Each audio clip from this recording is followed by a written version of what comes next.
patiently for their offense to awaken. The KC Arms continue to rise and shine. Tonight, it's Danny Duffy's turn, whose combination of sizzling fastball and knee-buckling breaker hopes to take down first-place Baltimore. It's the Orioles and Royals next.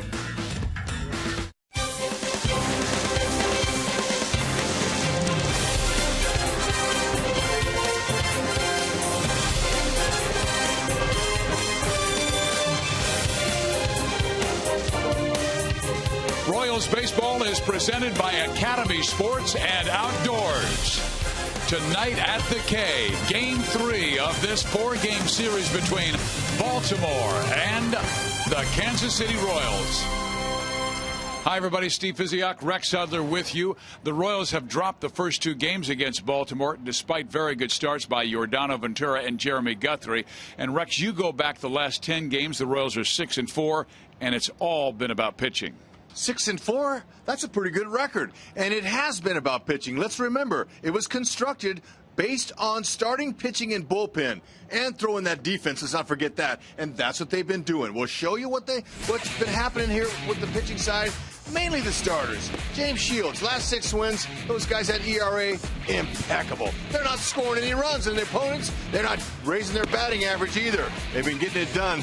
Vargas, wow, he's been fun to keep that ball down. And Ventura, woo, and in their 4 losses, the pitching has still been consistent. And that's the one thing that will take this team to the playoffs is pitching combined with a little bit of defense, and that hitting will come. That's exactly what they need. The Royals trying to get into the swing of things. And Joel Goldberg will come back and talk with us about the Royals' offense.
The Royals have actually outscored Baltimore 17-12, and they have scored 14 runs. They did in their 2 wins in Baltimore. But here at Kauffman Stadium, it's been a different story. Welcome back to the K. Joel Goldberg out in right center field, and the Royals have scored just 1 run in these last 2 games. Now, they're 6-4 in their last 10 games. The pitching has been spectacular, and it's not like there has been no offense. They have had offense, but it's been feast or famine for them. In their 6 wins during this stretch, batting .302 with a .793 OPS, 17 extra base hits, 5.7 runs per game.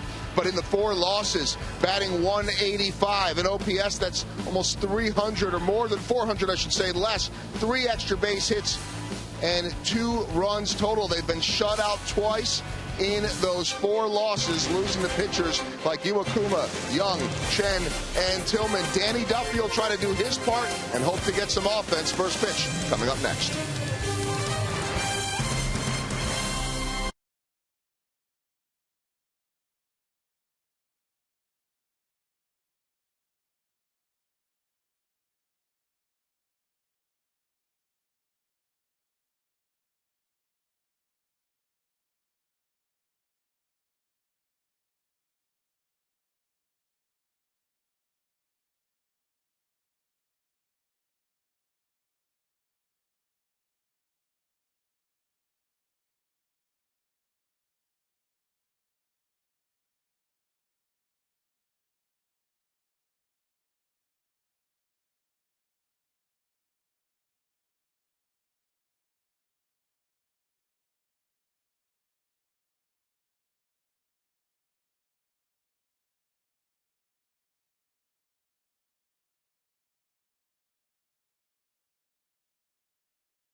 Chevy dealer.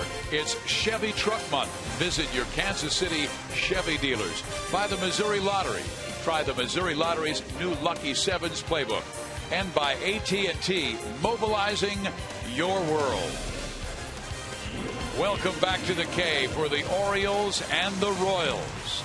Tailgating outside, baseball inside, and Baltimore manager Buck Showalter is at his daughter's college graduation today, so John Russell is the acting manager. Let's take a look at the lineup that he sent to home plate tonight. MARKAKIS, Machado, Jones, Davis. Davis went deep for the 3rd time. Remember, he hit 53 out of the park last year. Yeah, you know, Duffy doesn't need to worry about any one of these 9. If he just focuses on what he can do, he can shut them down with his power fastball, his breaking ball. But Delman Young has the most at-bats against him. He's 2 for 8 in this lineup. So not too many guys have faced him before. They're going to see a hard fastball, slider, kind of a slurvy breaking ball from Duffy, and a changeup. Hopefully he can command them. The Orioles have won the first 2 games of this series by scores of 2-1 and 4-0. And Nick Markakis, you can see, was a thorn in the Royals' side in Game 1 with 3 hits. But the Orioles only won by 1 run, 2-1. They have had fantastic pitching, including the first career complete game shutout by Chris Tillman last night. Yeah, that was, you know, pretty spectacular for Tillman. But these Orioles, they've been hot on the road. 13 of their last 19 road games. They're 13-8 total on the road, so you got to shut them down early. Don't give them any confidence. They've been good. Well, here is Danny Duffy. You see that last start at Seattle. unfortunately, who was paired against Iwakuma, who was fantastic.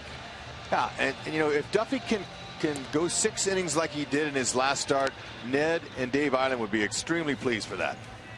Well, he says his goal is always keep the team in the game, get early count outs, and pitch 7 innings. Isn't that angle a beautiful shot right there? Wish we could get that during the game. Huh? That is a beautiful shot. We are right there with Duffy. Now, the defense, sponsored by the Midwest Ford dealers, has been really good. Now, Brett Hayes is giving Salvador Perez a night off because Ned would like to have Salvi catch James Shields tomorrow day. So you got to be able to give Salvi a little bit of time once a week, and this is the night for Brett Hayes. Hopefully he can command Duffy, keep him under control, and get him a batting average. He's hit the ball hard a few times he's been in there, but he hasn't had any luck. It's time for him to excel, and maybe he could be the offensive bus driver for the night. Wouldn't that be wonderful, because he's opened this year 0 for 13. And your umpires behind home plate, Chris Siegel, Corey Blazer at first. The crew chief, Brian Honora, is now at second base, and Doug Eddings, who was the home plate umpire last night, at third. Markakis will lead things off, batting .295 this year, a couple of home runs and 12 RBIs. You know, Markakis, he's not your prototypical type leadoff hitter. I mean, he's not a guy who's going to get on base and steal bases. He's stolen a couple, been caught a couple times. He's in there for his on-base percentage. His on-base percentage at .348. He can get on. He stays inside the ball and uses the whole field to hit. The Orioles come in first place in the American League East at 22-18, a full game ahead of the New York Yankees.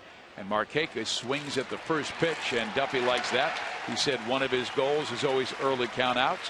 1 pitch, 1 out. And that was the Oriole offensive plan against Ventura 2 nights ago. With a good fastball pitcher, they know that Duffy's going to try to get that over the plate early in the count, so maybe they'll be swinging early like they did off of Ventura. There is Giordano, only gave up 2 runs and 6 1/3 in game 1 of this series, but took the loss. Now, Duffy, in his previous start against Seattle, was wild early. That's why I thought they might be patient. You might remember in Seattle, through a 4-pitch walk to the leadoff batter Saunders. Next batter went 2-0. Then Salvador Perez went out for a conference with Danny, and he settled down. That's upstairs. Manny Machado, coming back from that terrible knee injury he suffered last September, was activated on May 1st. Swung on and missed. Duffy has not only that terrific slurve that Rex was talking about, but the changeup as well that almost has a little screwball like action. And when he was coming out of the pen earlier in the season, he wasn't throwing that changeup as much because he really didn't need it. But now he's starting, he's going to need all 3. And then he goes after him with a fastball. It stays up for Aoki, and 2 out.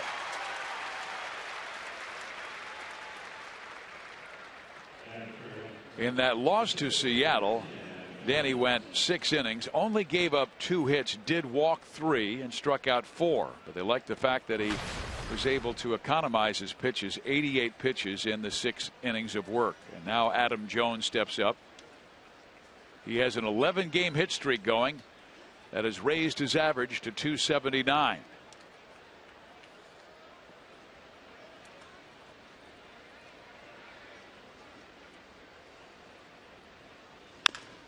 First pitch swinging. Moustakas has it. Quick toss. Got him. 1, 2, 3 for Duffy in the first. And he only needed 6 pitches to get the O's out.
For Kansas City, the Royals have lost 2 straight after that 3-game win streak. Aoki will be followed by Escobar, who moves from the bottom of the order to number 2, and Hosmer is back at 3. Salvador Perez given the night off. Red Hayes will bat 9th. Set the table up, get a few guys on, and let's see if a track meet can break out. They will face 29-year-old right-hander Bud Norris out of Green Bay, California, acquired from Houston last year. Okay, Bud's mainly a fastball slider pitcher, but he will bring in some changeups. 90 to 93. He's got a hard, short slider, and he's going to try to pitch to this defense, which has been pretty good. Only 19 errors. That's fewest in the AL. Now, young catcher Caleb Joseph, just his 4th career start tonight. See how he does. He's been, in his other starts, he's thrown out 2 base runners out of 5. And Bud Norris will need some help when it comes to that, because Bud's not a real good guy to keep runners close. Well, the Royals need to get this guy on and around. We talked about that last night. Kansas City is 13-2 when Nori scores. And he is just 2 for 15 on this homestand. That's seen his average drop to 259. Ball 1.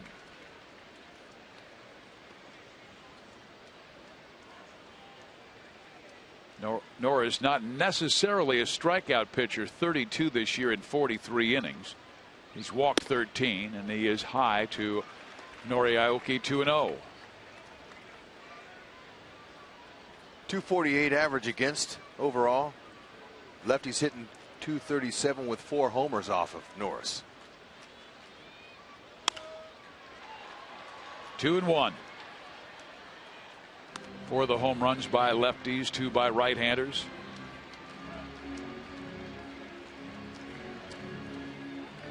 It's important for Norris, and really any pitcher, but especially Norris, to be able to change speeds, as a lot of his fastball slider are about the same speed, so he can be hit. He's got to bring in that changeup. That's going to be a key pitch for him. Nori sends it down the line. They're saying foul ball, just barely. You might remember last night Nori opened with a double, but the Royals unable to advance him. Like Nelson Cruz, he was right on that ball. I mean, he's playing on the left field line nearly. He took that ball from the ball boy down there. It looked like it went over the base. But Doug Eddings was straddling that line. Chops this one to short. JJ will be quick, and safe at first is Nori Aoki.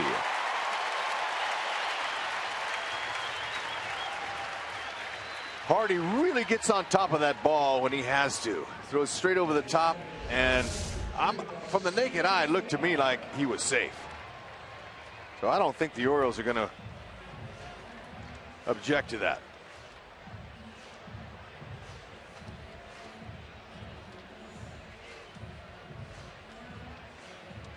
The Royals do lead the American League in infield hits, and Nori last year had 40 to lead the National League. One of the reasons why track meet could break out is Escobar's hitting second.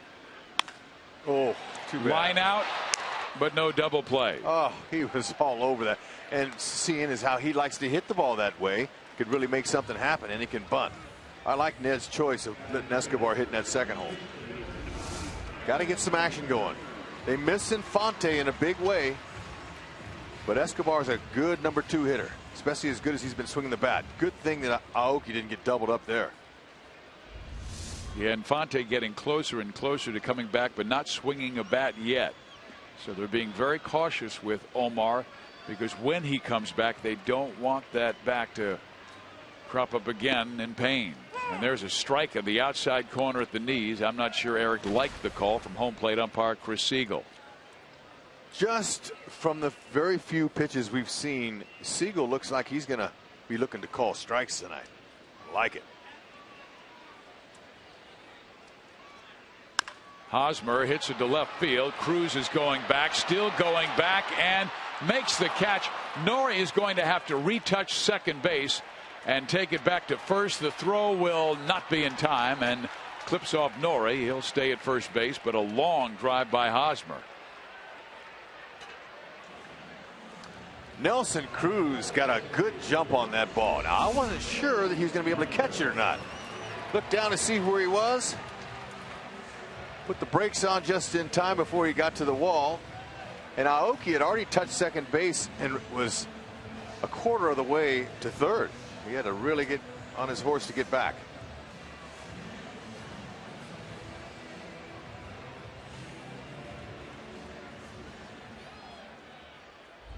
Here comes Billy Butler with Aoki at first base, with the Royals have him steal.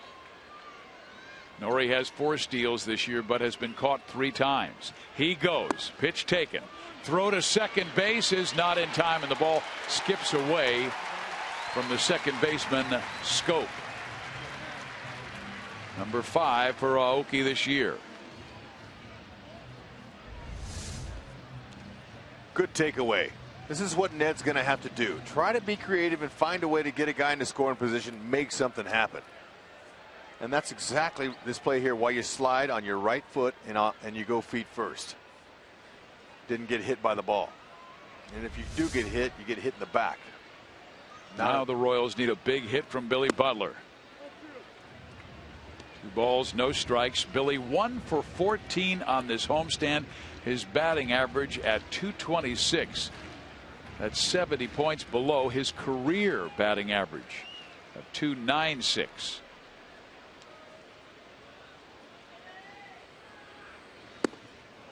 Two and one. Slider away there. He was gearing up on a fastball. Billy's a little bit anxious. He's pulling his shoulder off just a tad. And sometimes that just a tad is enough to throw you off when it comes to squaring up that ball coming at that velocity. A little anxious, a little out front. In there, 2-2. And that was Norris's best velocity at 94 miles an hour. Good pitch. Low strike. Norris likely to go back there. No, he's going to come inside. They will appeal. Butler did not go. The count is full 3-2.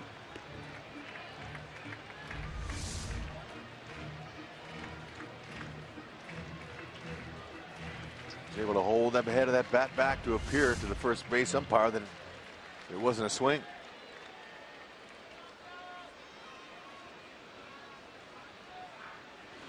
Butler shoots it up the middle. Here comes Aoki around. Adam Jones will bring it into the infield. 1-0 Royals.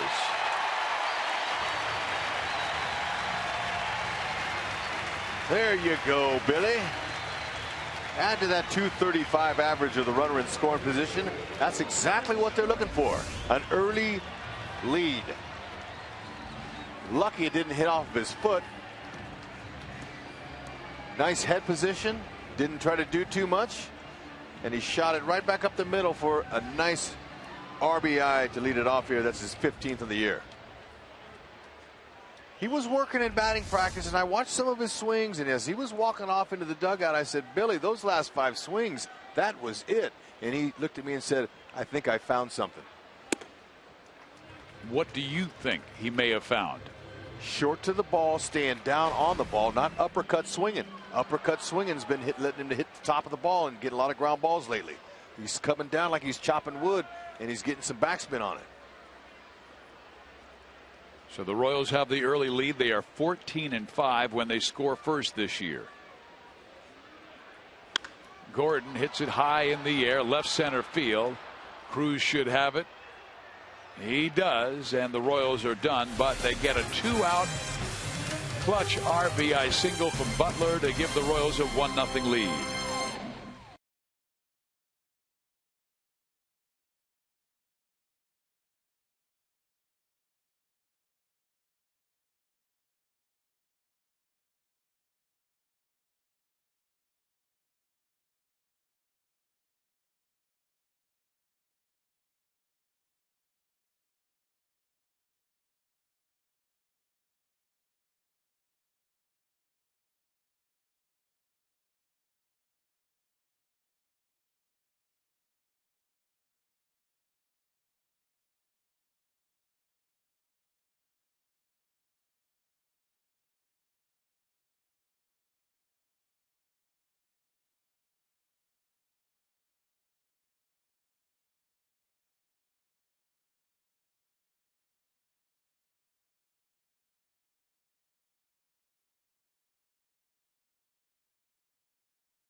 fans, it's time now for you to tweet your photo using hashtag KCFanPhoto for a chance to have it shown in an upcoming game broadcast. It's brought to you by AT&T. Steve Physioc, Rex Hudler, Joe Goldberg, Jeff Montgomery with you at Kauffman Stadium.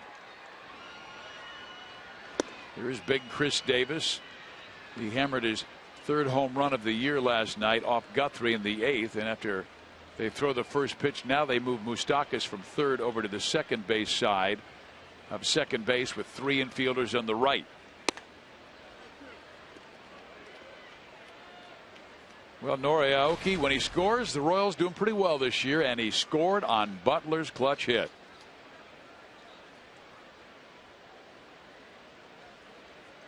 This is the first time Danny Duffy has had the lead in a game as a starting pitcher. In there to Davis. So far, he's been pretty stingy. As you see that defense, how they're expecting Davis to pull. He's been stingy against left-handers. Just 1 for 17 so far off of Duffy this year, lefties. 2 balls, 2 strikes. Can't leave those up there like that all the time or he'll get hurt. Davis just missed that baby. He has tremendous power, but limited this year because of the oblique injury that saw him leave a game against the Royals at Camden Yard early. Just barely outside. Wow. Even Davis wouldn't argue that if they called it a strike. Whew.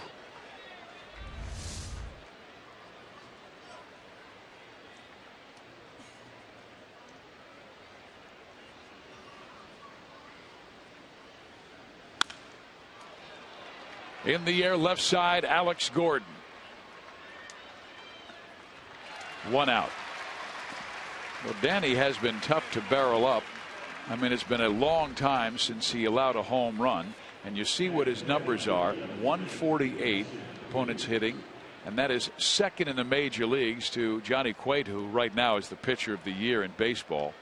And look at the slugging percentage, Rex. He has not allowed a home run since April 16th, 2012 versus Detroit in the 5th inning. That's 59 1/3 innings. That's the longest current stretch in Major League Baseball. And here's a guy who can hit them out and has been very hot of late. Nelson Cruz. Tremendous power. I'm not sure if you saw last week, he hit a home run into the 3rd deck at Target Field. That is a long, long way. He has 12. Second in the American League to Abreu's 15.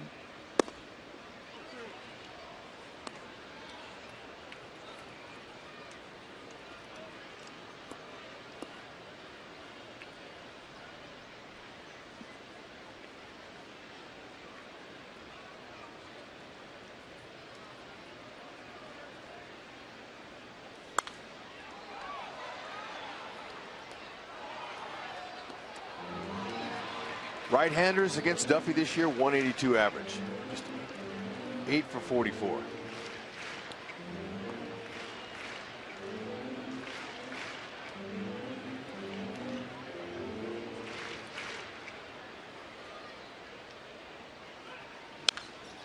Went right after him with the heater at 96 miles an hour. 2 balls, 2 strikes. Now, Bruce Chin is most likely going to start throwing maybe a hitter's next homestand. So he's still a little ways away, Bruce Chin is. And then he'll have to go out on a rehab assignment. But if Danny Duffy continues to pitch the way he pitches, he's not going anywhere out of this rotation. Look at the changeup. He's a totally different pitcher now. For some reason, it has clicked on him. I think it was the early bullpen action he had this year. But he's calm and he's under control, and he's not fidgeting out there. Good battle with Nelson Cruz as he's fought off some very tough pitches. So back-to-back changeups that were located well. Now you blow him away with a high heater.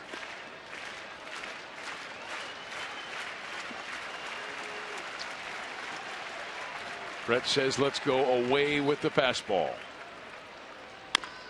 Ground ball short. Escobar has it. 2 outs. And as everybody knows, Danny Duffy, a high energy, very passionate pitcher. As we take a look at this last pitch that he threw to CRUZ. Okay, that's right where Hayes wanted it. Rex, I was talking with Brett about the game, about working with a guy who is very competitive, very emotional, but also very young, not that much experience at the big league level.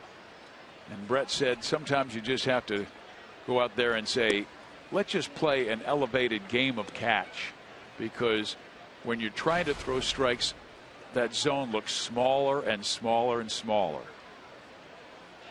Here is J.J. Hardy. Popped up left side. Mike Moustakas should have it.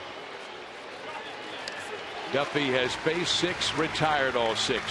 1-0 Royals go into the bottom of number 2.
As leading the American League in batting at .333.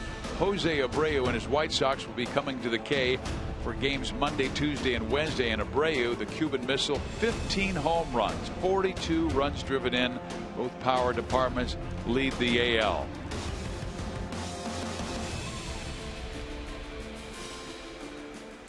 Bottom 2 at the K, Lorenzo Cain to face Bud Norris. Norris gave up a couple of hits and a 2-out clutch RBI single by Billy Butler to score Aoki for the 1-0 lead. Leadoff hitters have had their way with Bud Norris so far this year, so that's a key. And in last inning, it held true. Aoki got on and scored. Opponents have reached 24 times in 46 plate appearances, leading off an inning, and they've scored 9 of those times. 10 counting Aoki's.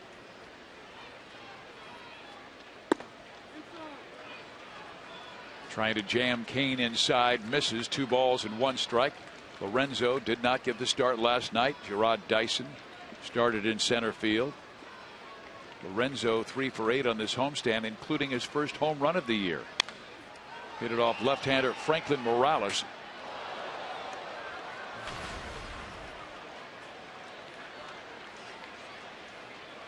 It was his first home run since July 4th last year, when he took tomorrow's starting pitcher for Baltimore, then with Cleveland, deep with a home run, a grand slam. 3-2.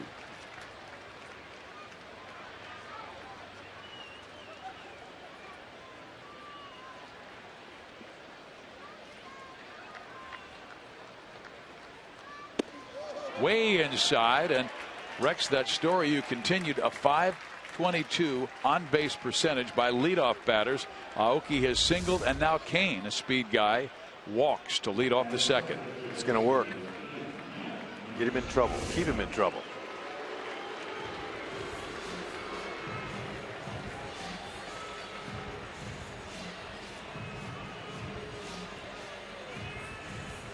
Now Mike Moustakas. Moose 2 for 5 on this homestand. That big 3-run double helped beat the Colorado Rockies as he drove in every run of that 3-2 victory on Wednesday. Royals seeking their first win over Baltimore at the K after taking 2 of 3 at Camden Yards. Lorenzo Cain, he's 2 for 2 in bags this year. Does not go, and the pitch is outside for a ball. Okay, Aoki stole last inning when he got on. Got in scoring position. I would expect to see the same here. And the fact that Lorenzo Cain is a threat, that's going to give Moose some fastballs to hit, because he's going to try to get that ball to Joseph as quickly as possible. Cain goes, pitch misses, throw to second. Cain is out. Hey! Oh, baby, I thought they got the tag down, but Lorenzo got his left hand around the glove, and he steals second base. Yeah, he did. Got a nice jump. Throw was just high enough for him to get his left hand in there, and second base umpire Brian Onora was right on the call. So the Royals 2 for 2 stealing bases tonight. Like we talked about, got to be creative and start finding some ways to score from runs, and Ned knows that. Lorenzo Cain going for that far corner of the bag there. Whew, that's a close play. Right after the steal, the infield shifted a little more dramatically to play Moustakas to pull. And there's a strike in there on a 3-0 count. Looked like Moose was taken all the way. Doesn't have to drive the run in here. Take the walk if he's going to give you a walk. Don't swing out of the strike zone. Got to look for your pitch and make those Moose antlers shine. Ooh, got it on his hands, and Moose missed his pitch. 3-2.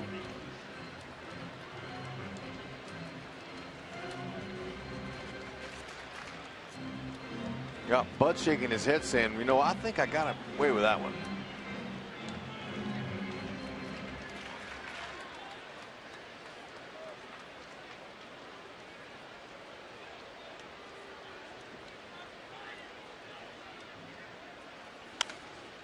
Again back and out of play as Norris came with another fastball at 94 miles an hour. This is the 10th time this year that the Royals have stolen 2 or more bases in a game. They now have 30 this year. You might remember they led the American League. They led the entire major leagues in stolen bases last season. Again out of play. Good battle between Moustakas and Norris. That was a good 2-strike swing there by Moose. He was just trying to hit that ball to left field, which would have been just fine. Sometimes when Moose gets in a swing mode, though, he starts swinging at just about everything. See if he can win this at bat. A walk or a knock.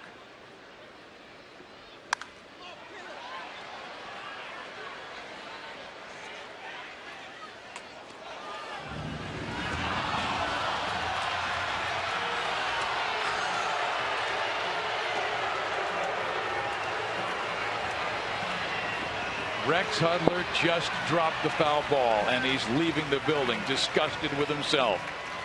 Now he's got his glove. All right, back to baseball. Norris versus Moustakas. And Mike sends it to left field. Easy play for Nelson Cruz, who makes the catch, and Cain unable to advance. As you know, it's Miller time, and Later in the game, we will show you all about what Miller can bring you. Grab yourself a light. And this is Rex Hudler going for the foul ball and pleading with the fans not to boo him. Oh, no, what a mistake. Now, you know, that's a routine ball that bounced on the cement in front of me.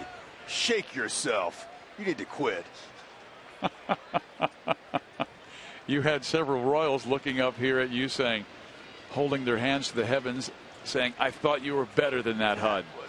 I won't be able to sleep tonight. But hands of stone. Ned Yost will sleep a lot better, and we all will, if Gio can come through and they can score some runs and just get a W. Get back to 500. Giovitella hitting .214 with a home run, 5 RBIs.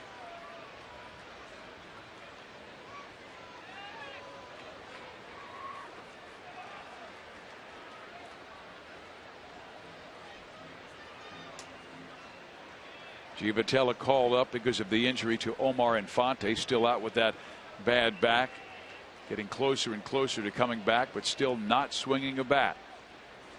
And there's a ground ball in the hole, backhanded by J.J. Hardy's got no chance, no. But they've got CAIN in between second and third, and the ball is dropped. Giovitella thinking about advancing. CAIN's tagged out, though. Oh, wow.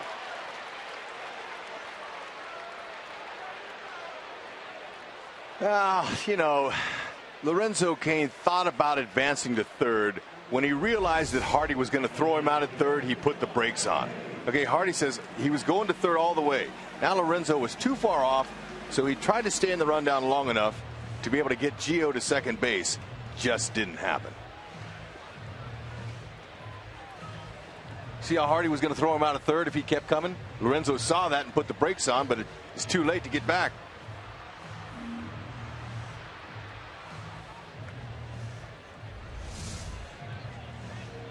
Let's go to Joe Goldberg.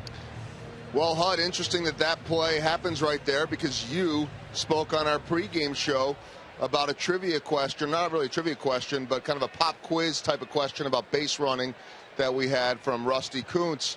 And it was about a runner on second base. The last thing they do before they take their lead is look at where the shortstop is. It is for that purpose, right? Got that right. But that's mainly on a steal. But on a ball in the hole like that, you got to make sure to stay close to second base. You can't advance, they'll throw you out. Brett Hayes flies out to right field, so the Royals' threat in the second inning is over.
Day only. You can buy tickets to any Royals home game, and all convenience fees will be waived.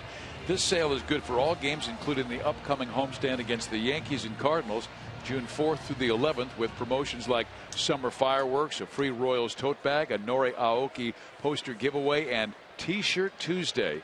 You can also forego fees for upcoming matchups with the Dodgers, Giants, and Red Sox. The sale is going on right now and runs until 11:59 tonight. So visit Royals.com today to save on your tickets. Delmon Young will lead the third inning off. Very good offensive player, not so good on defense. He's designated hitter today, and he has a big strike zone. Delmon at 305. Last year played for both the Phillies and the Rays and hit 11 home runs, drove in 38. Popped up. Hayes back behind home plate, but that's into the seats, and advantage Duffy at 1-2.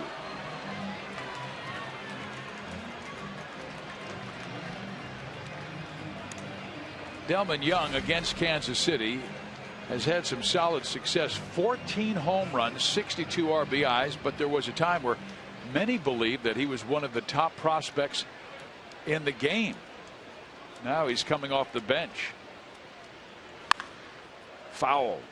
He had a season, HUD, with the Minnesota Twins back in 2010.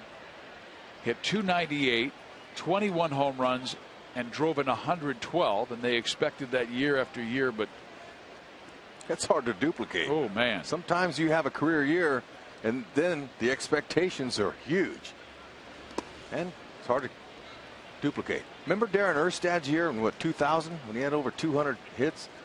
Yeah, but he continued to play very, very well, won a championship. There have been some discipline issues with Delmon Young, and there's certainly. Oh, I'm not comparing the two. I'm just saying, I remember Erstad had a great year early in his career. 2000. Yeah, not early, but it was a monster year, and we were going, oh man, this guy's going to be a beast. And he was an excellent World Championship player, but I'm just saying that he didn't have he couldn't duplicate that again. But you said it wasn't early, so was it early middle or early late or middle late, middle early? Which one would you go with? He's a world champion. There you go. In the middle. That's right.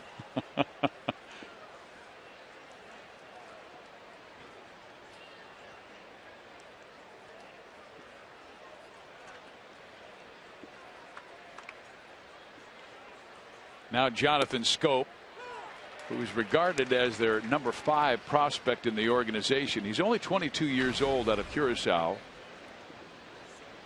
Low average, but pretty good power numbers for a guy who doesn't play every day. Ryan Flaherty got the start at second base the last 2 games.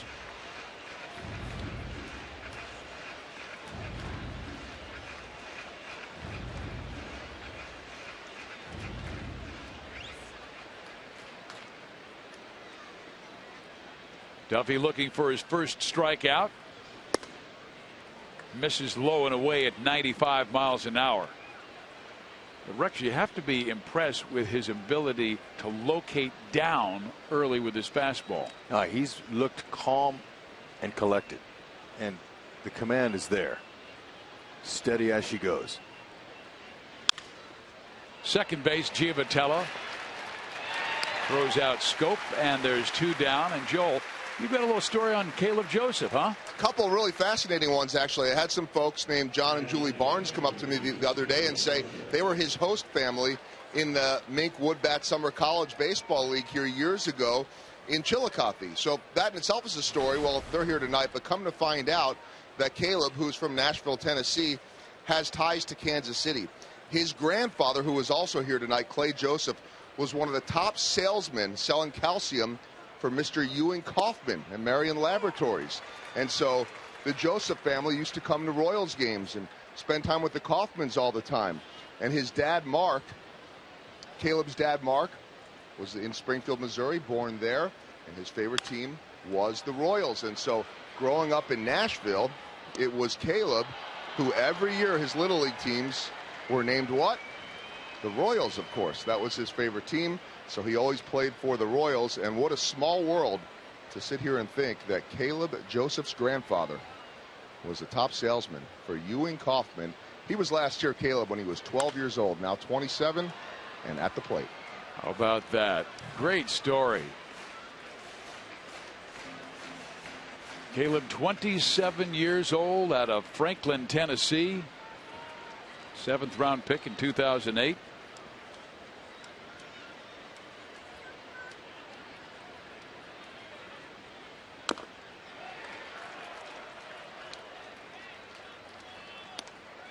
Duffy usually averages a strikeout per inning, but still looking for number 1. This is a team that does make contact.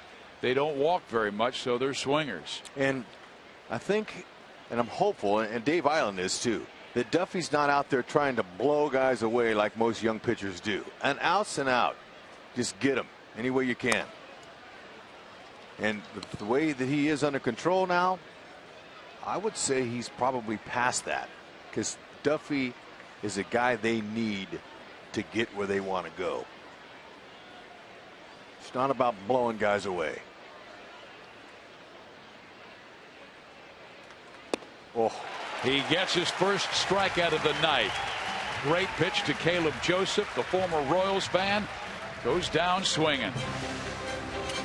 Don't need to blow anybody away. Finesse him. Atta baby.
Hundreds of hours of his time as a volunteer and donor at the National World War I Museum. That's why he's sitting in our Buck O'Neill legacy seat. As a first sergeant, Randy served his country in Vietnam and Afghanistan. Randy has personally distributed more than 10,000 U.S. flags to veterans, and he is partnering with the museum to build handcrafted shadow boxes featuring flags flown over the museum as part of the upcoming World War I centennial commemoration. And he's also very good friends with our video genius, Sam Abramson, who gives us so many of the terrific pictures. And here's a look at that centennial coin that they have there. And I'm not sure if you've been there, Hud. I've been there. It is a magnificent museum right in downtown near the old train station. It's on my bucket list with the kids. And World War II veteran grandpa that lives with us. He wants to see that too.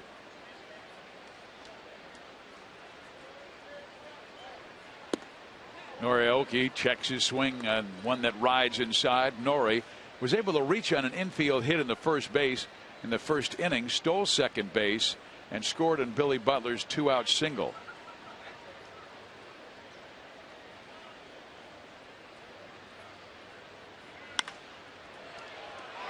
And that is hit off of Manny Machado, who suffers his 4th error this year. A guy who won the Gold Glove last year but has only been up and activated since May 1st, so Aoki is on for the second time. That's the old boots day. Happens to the best of them. Let the ball play him. See, his feet were stationary. He wasn't moving. And that'll happen. So for the third straight inning, the Royals have their leadoff man on. And Escobar lined out to second base. He squared one up. He might be a guy the Royals put some action on with a hit and run or a stolen base. The Royals are 2 for 2 stealing bases in this game off Norris and Caleb Joseph. Norris does not hold runners well. So they all over there in the Royals dugout have that report, and they're utilizing it. But you got to get on base to steal. That's the one base I found you can't steal is first. Well, the Royals have been able to get their speed guys on in this game. Aoki and Lorenzo CAIN, and each has a steal. Bud Norris's real name is Dave, but they changed it at the age of 3. Aoki does not go, and the ball knocked foul. And here's the story about how Dave became Bud. Rex, the family went out to a restaurant, and Norris is 3 years old, and the waitress came around to the table and she said, "What would you like to drink?" And at age 3, the little boy said, "I'll have a beer." And from that time on, they called him Bud. Wow. Bud Norris.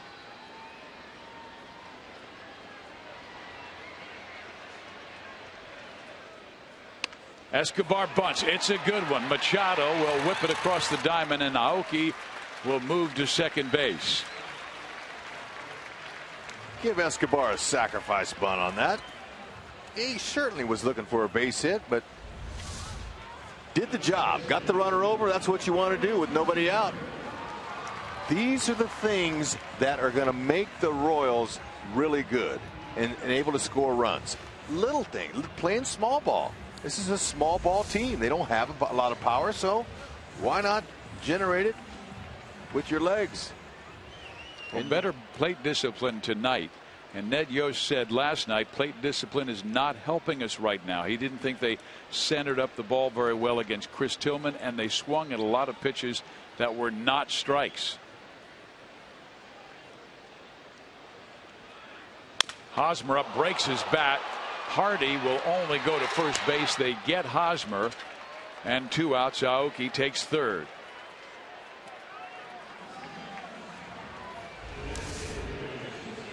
So this was not a good pitch to swing at your first pitch for up with a runner in scoring position.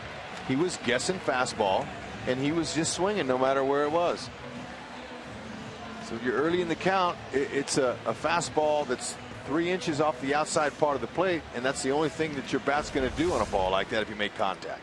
So a little bit impatient. Billy Butler showed good patience last time up, and then scorched one back up the middle.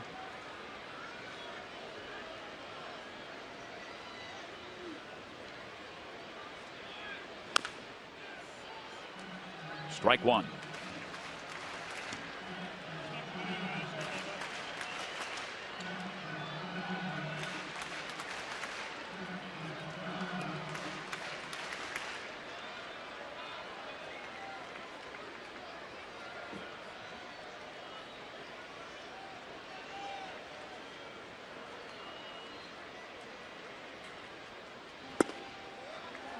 One ball, one strike.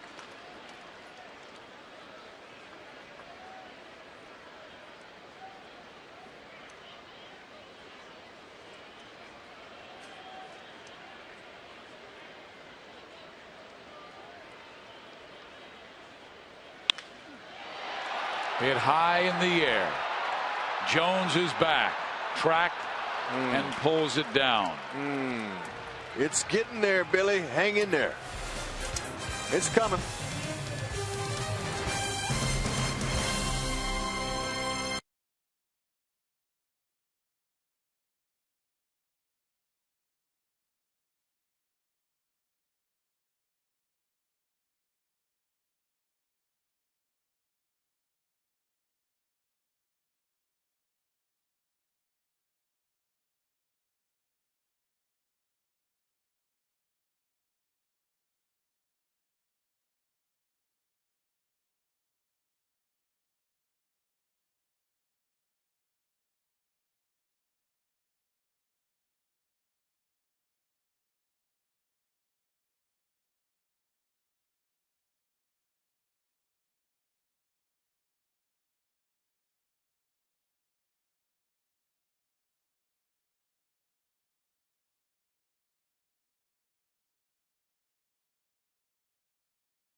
Baseball franchise moved to Baltimore and became the Orioles prior to the 1954 season. Was it the Houston Colt 45s, the St. Louis Browns, the Seattle Pilots, the Washington Senators? Text Sprint at 432-432 and enter A, B, C, or D. With the Sprint family plan, everyone gets unlimited talk, text, and 1 gigabyte of data for as low as $25 a month per line. While on the Sprint network, the more people added up to 10 total, the lower your rate. Plus, while you'll save as a team, all accounts can be billed individually. Danny Duffy back to work for his 4th inning. Steve PHYSIOC, Rex Hudler, Joe Goldberg, Jeff Montgomery, and we are joined by the director of the Royals Hall of Fame, Curt Nelson. And the ball fouled away. Curt, you are a guy who knows so much about history. Is there a tease that you can give our fans for that text question by Sprint? Well, one of those teams came in with us, so that would be 1969. So if you know that team, you can eliminate them off that list. There you go. So now you're down to 3 if you know that part. I already know the answer, Fizz. I'm going to let the people guess. Here's a ball struck to the left side. Gordon giving it a chase, and before he runs into the wall, ball reaches the seats. Curt, there's the question again. Which baseball team moved to Baltimore and became the Orioles prior to the 1954 season? Curt has given you a hint. But Curt, one of the reasons we wanted you to come in tonight is because tomorrow is one of our favorite days, dressed to the nines, and it benefits the Negro League Baseball Museum in downtown Kansas City. Markakis, ground ball to Escobar, and there is 1 out. And Curt, the Royals will be wearing the Kansas City Monarchs uniform from 1924, and they won the Negro National League Championship that year, and they're going up against the Baltimore team that won the 1929. But I think you wanted to put together the 220 or the 229 teams. The 229 teams. We'll be wearing the 24 team, which actually won the World Series. But the 29 teams, the Baltimore team won the Negro American League. The Monarchs won the Negro National League. And there was no agreement to play a World Series that year, so that was not played. So we're going to play it tomorrow. What the heck? We'll just claim that that's the winner of the 1929 Negro World Series. And we hope that the Royals will get the championship trophy for the Monarchs. We'll fly another flag. In honor of Bullet Joe Rogan. Bullet Joe Rogan from Oklahoma, just like me, so another Sooner. Wouldn't that be awesome if we could bring the players back? Oh, to watch those guys play with the skills they had. Cool Papa Bell running the bases. Rex, you know how much I love history, so I would love to go into a time machine and go back into that day and watch Satchel Paige throw. Look at that. Look at that windup. Isn't he the greatest? Looks like LaTroy Hawkins. Popped up. Playable for Moustakas. And on a 3-0 count, they gave Machado the green light, and he pops up to third. So 2 outs here in the 4th. Curt, is there any chance that you'll be dressed to the nines tomorrow? We might just bust something out, you know. Some bow ties that I haven't wore this year, so I might just bust one of those things. So bow ties are 20-ish? In the 20s? Well, you know, you dressed up and it's going to. I think it would work. It's just Sunday best, they say. You know, okay. Sunday best. Because it was a great time, because from what I understand, in Kansas City, the black churches would actually delay their service or have it earlier. That's correct. So the fans could go to the baseball games. It was sort of a parade down the street, down to the ballpark at 22nd and Brooklyn. That was at Muehlebach, wasn't it? It was Muehlebach. It was known as Muehlebach or Rupert at different times, or Blues Stadium. And then, of course, we knew it as Municipal Stadium later on, after 1955 when the A's came to town. So. That's the ballpark I kind of grew up in, watching the Kansas City A's, and then later the Kansas City Royals. And Rex is in stitches right now. I have no idea why. Oh, you guys are great. I can't wait for them all after a W by the Royals this evening first, though. But, you know, watching Danny Duffy pitch is refreshing so far early. I mean, this guy, people wondered for years, is Duffy ever going to become a guy?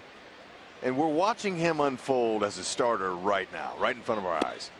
Hitting his spots, under control, not hyperventilating. I think that's fresh. It's going to work. Yeah. It's going to work. Mm-hmm. That's what it is. You know, I heard you made an error.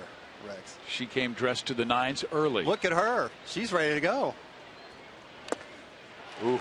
Duffy gets a swing and a miss, and a mighty rip thrown by Adam Jones. Look at that. These are the Now fedoras we'll be right wearing there. tomorrow. That's styling right there. I want that old Monarchs logo. That's a good look. Now, Rex, you had an error, so it was E10 on you, and I looked it up, a little piece of history. E10. That was a... Up the middle, Escobar grabs it, quick toss, got him. Why you got to bring up my boot? Hey, I looked it up. You had a 17-year errorless streak. The last one was August 8th. No way, Kurt. Oh, I want to go home after that.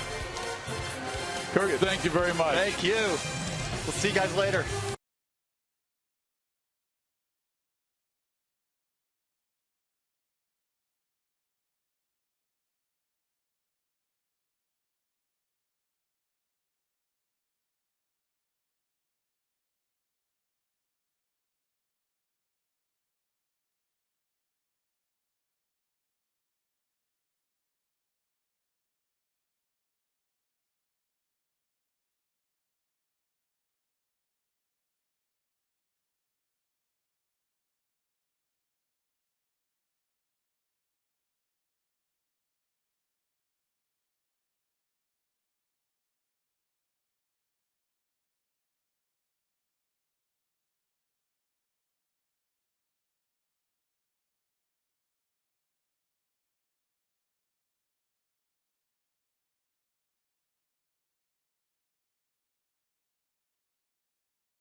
All is brought to you by Panera, coming soon to College and King in Overland Park. And by your Midwest Ford dealer. Visit us at yourmidwestforddealers.com.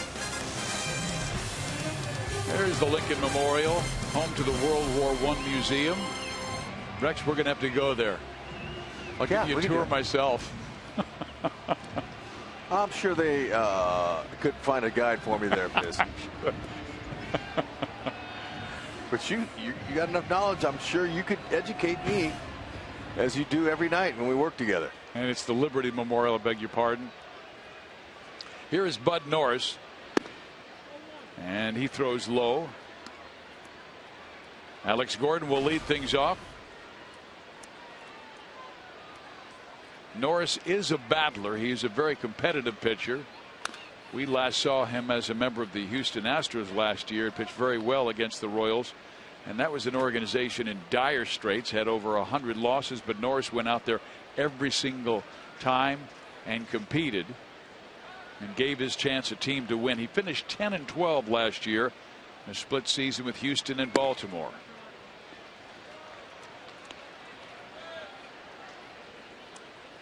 .147 strikeouts in 176 and 2/3 innings.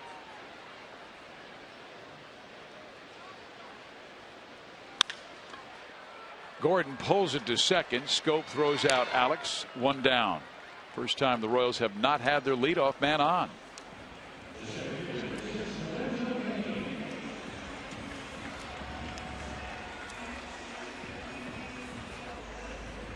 Well, here comes Lorenzo Cain, who reached on a walk and stole a base. And Rex, speaking of speed, California Chrome won again today. The Preakness, and 2/3 of the way to the Triple Crown of racing. I watched it live. Pretty cool. I had to hunt out a television set, but I saw it. Yeah, won by 4 or 5 lengths.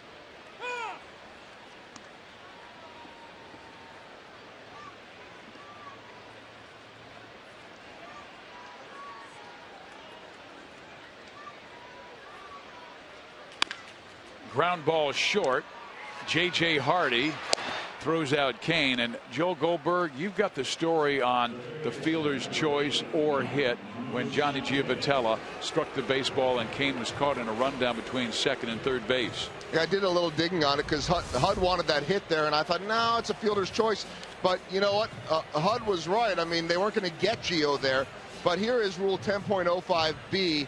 The official scorer shall not credit a base hit when a pitcher, the catcher, or any infielder handles a batted ball and puts out a preceding runner who is attempting to advance one base or to return to his original base. So that's what happened there. That's the rules. We do know that it was, or at least should have been, a clean hit by Gio. The base running took him out of it. Heck, I wanted Gio to have the hit. I didn't want the hit. I want Gio. Yeah, I mean, you're one with them, HUD. You already have a drop ball. You need the hit.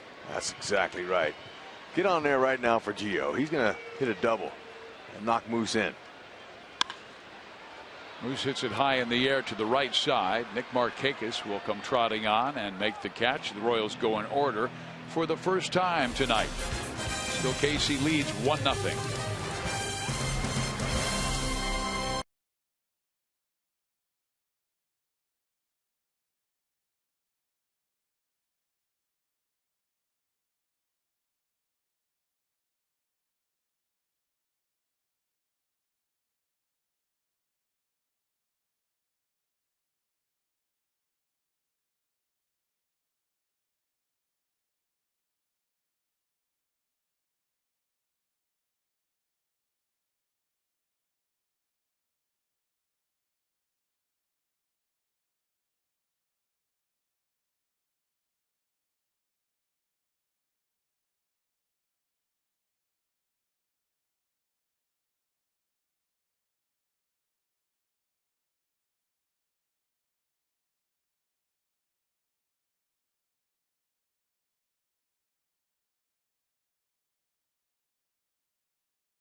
Stadium as the Royals right now are leading, and out here at the new AOS hotspot, and this is a nice little new feature at Kauffman Stadium as fans can get out here. This is the social media headquarters. It is behind the Diamond Club, in the back of the Diamond Club towards the first base side. There are 10 tablets, and fans can get on here and do all kinds of interactive media, whether it be Instagram or Facebook or Twitter, or really get involved with some of the Royals coverage out here. And so we encourage fans to do that from the beginning of when the gates open until after the game, and can do all kinds of fun stuff and look things up and get involved. And speaking of looking things up, thought we'd bring you guys some news and notes from around the league.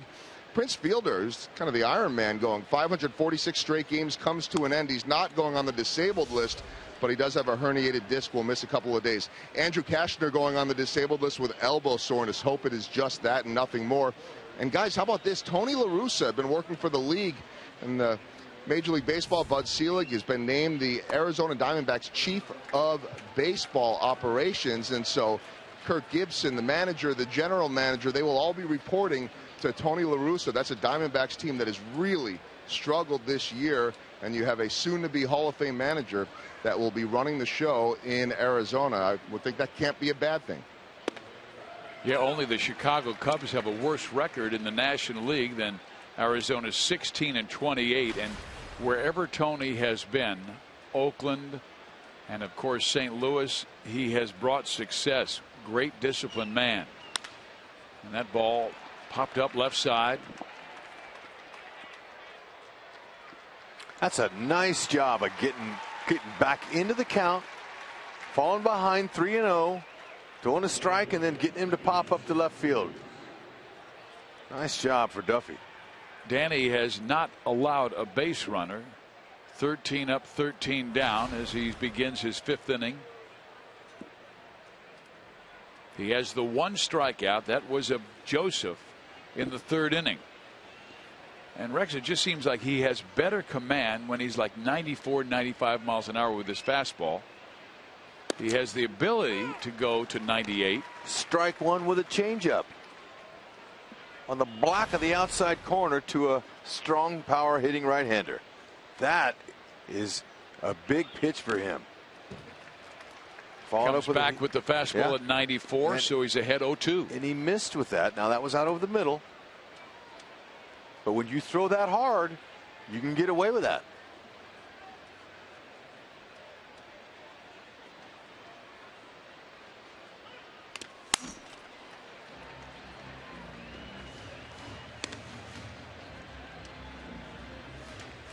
Fans, you can vote for the Royals Player of the Month at rallyhouse.com/Royals, and you will be entered to win a majestic prize pack from Rally House.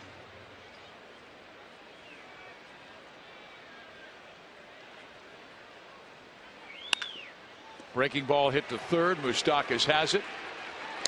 2 outs.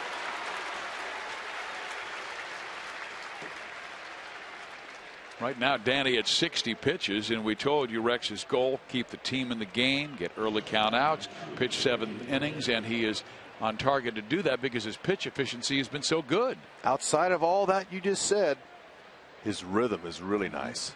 I like his tempo, rhythm, calmness, the look on his face, his body language.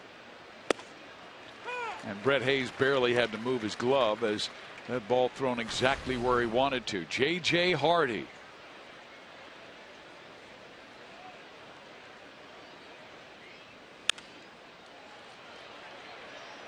Hosmer sprinting for it, and he's as good as it gets, chasing foul balls because of his excellent speed. And Danny Duffy has faced 15. He has retired all 15.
Royals fans cheering their team on. And fans, if you're coming out of the K for the rest of this homestand, look for the Kia display at gates B and D and register for your chance to win Diamond Club box tickets and the grand prize of throwing out the first pitch on September 21st. Let's go Royals. Right now, Danny Duffy doing his job with 5 outstanding innings. And now bottom 5, Giovitella, Hayes, and Aoki will come up.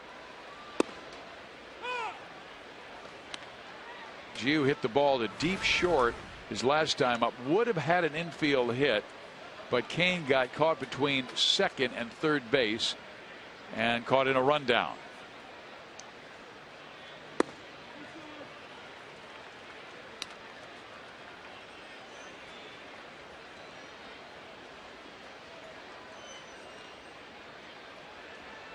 Vitello all about winning, going back to his high school days. A strike in there, 1 and 2. His high school won the state championship, and then he went on to play at the University of New Orleans, where he was the most outstanding player in that conference tournament, and he has won 4 titles in the minor leagues. 2 of those with Hosmer and Moustakas. Breaking ball misses low and away. 2 balls, 2 strikes.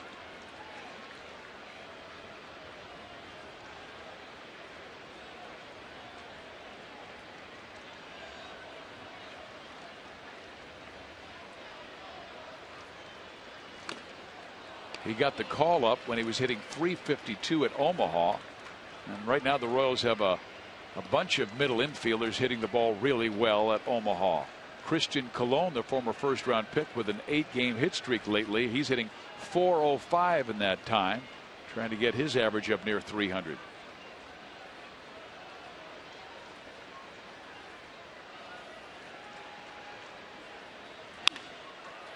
J.J. Hardy. 1 out. Fox Sports Kansas City is supporting the Paul Splittorff Memorial Golf Classic on June 27th at Adams Point Golf Club. You can purchase sponsorships or golf foursomes to benefit St. Mary's Manor, a senior care facility. Call 816-220-4228 or look for Split Golf on Facebooks. And the Split Golf is spelled just the way Paul spelled it. S-P-L-I-T-T and then G-O-L-F. Rarely a day goes by up in this booth that we don't have a split story or a split saying. He was one of the most competitive people we were around. Nice guy, but man, he loved the game and loved to compete. I think it's time for Brett Hayes to get him a batting average. What do you say? Last base hit was that home run he hit off Quintana. And that's down the line. Machado a little bit low with the throw, but Davis with a nice pick and 2 out. Keep on hacking at it. You're going to find one.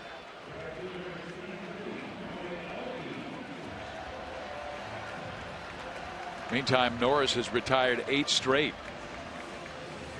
Norioki is the guy who was the only man to reach home plate when he scored in the first inning on Billy Butler's single.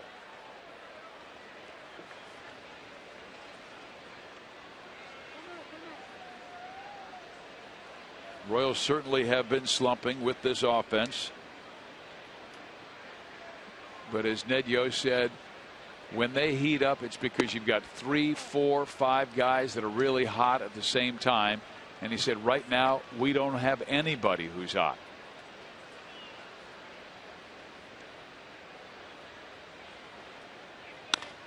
A chopper up the middle. Second hit for Aoki.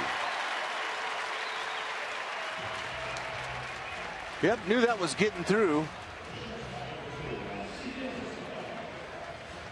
Because playing infield, you know that second bounce. See, when a guy hits the top of the ball like that, it's got top spin on it, and that second bounce right here, it picks up speed, and that was through. No chance. And the way they've been running, Rex, I wouldn't be surprised if Aoki goes early in the count with Escobar up. Why not? Even though Esky has a lot more extra base hits this year. Jones and Markakis in center and right playing pretty shallow. Escobar likes to hit the ball that way.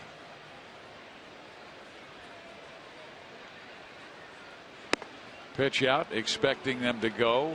We told you that John Russell is the acting manager tonight because Buck Showalter is at his daughter's graduation from the SMU Law School.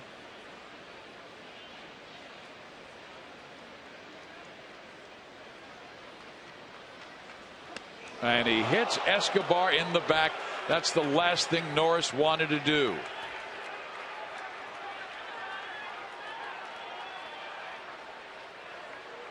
Last batter Norris hit was Torrey Hunter in the ribs. And that was his first career ejection by home plate umpire Jim Hoy.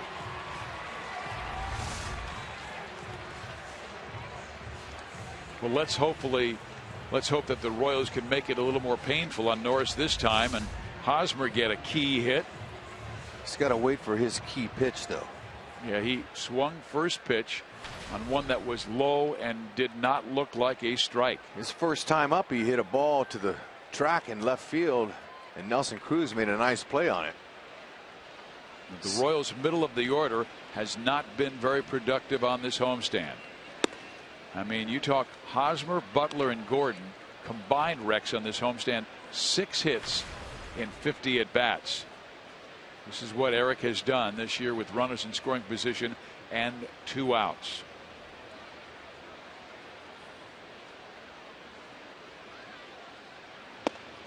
In there, 1-1. It was a hanging slider.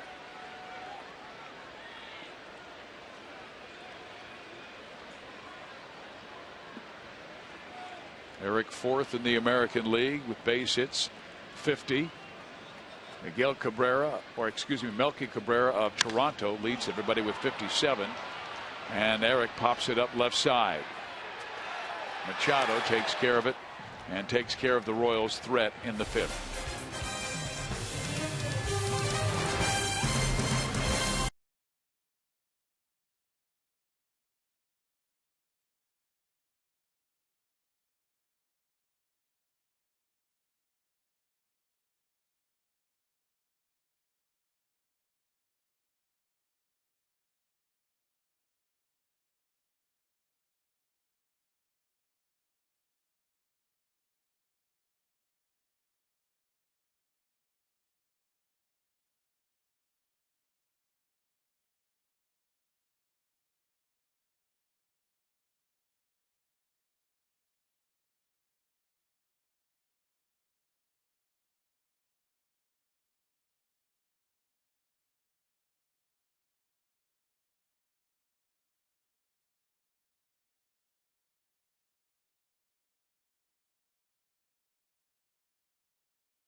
Which major league franchise moved to Baltimore and became the Orioles prior to the '54 season?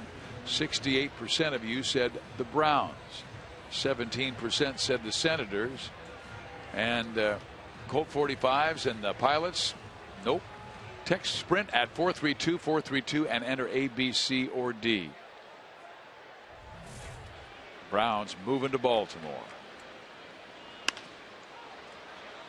In the air, right side, Aoki comes trotting near the foul line to make the catch, and Delman Young is the first man out of the 6th inning.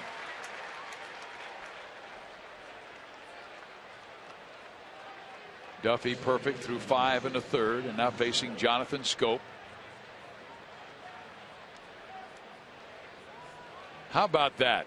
Is that a baby who came prepared? The eye black. Oh, isn't that great? Parents are the greatest. Strike one. It's great until they try to take that tape off. Hopefully that's painted on there. Oh, she's got a great big sister. Another fastball right on the black inside corner, and Scope is down in the count 0-2. He's painting right now. Oh man, he don't even need to paint really. He's just nice and calm. He's relaxed. He's executing like he can. Early in his career, he had problems repeating his delivery and repeating his arm slot, but I mean, it has been extremely consistent in this game. And as you said, his rhythm has really impressed you. Tempo. Time a changeup.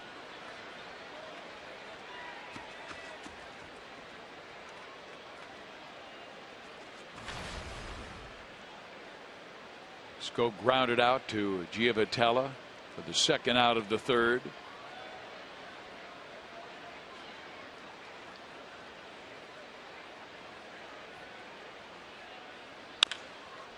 Moustakas. Nice stretch by Hosmer. 2 out in the 6th.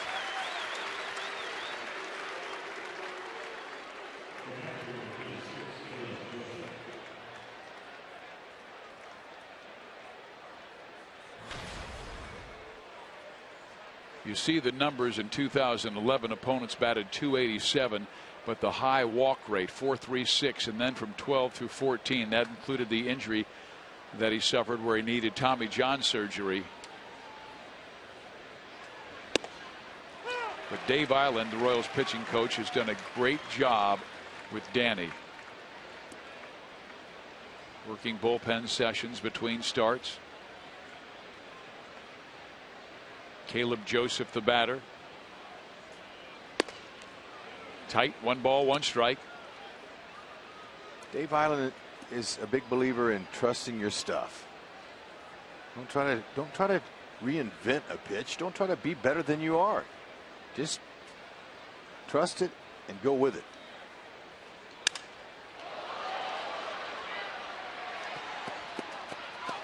Yeah, I love his theme. It seems like his theme is always be aggressive down.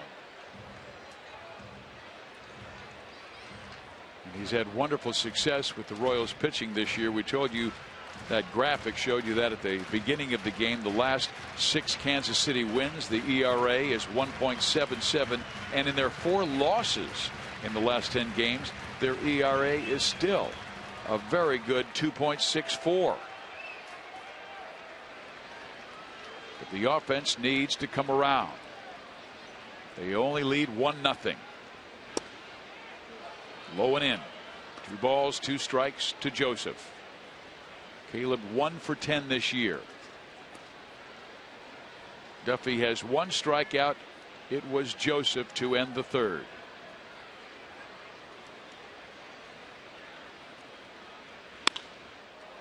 Line to Moustakas, who had to climb the ladder to make sure Duffy is perfect through 6. Oh, Danny boy.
drive of the game.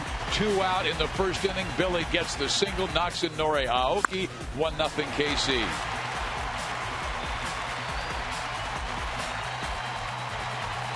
All right.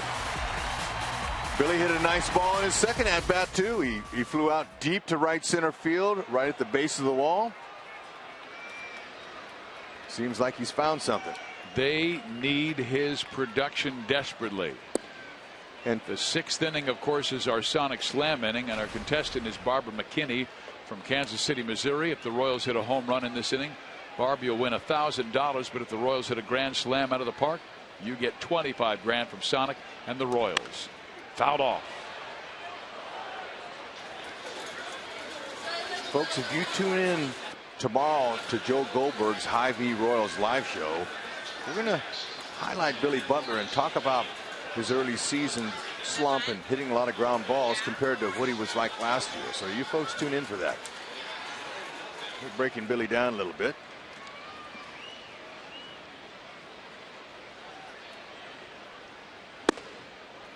In there. A little late call from home plate umpire Chris Siegel. Man, flip a coin. Ooh, wow. On second thought, looked a little bit high and inside.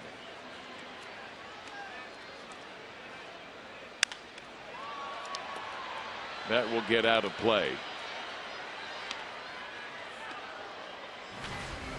Bud Norris has a hard, short slider that he'll try to get Billy out on here, I would imagine.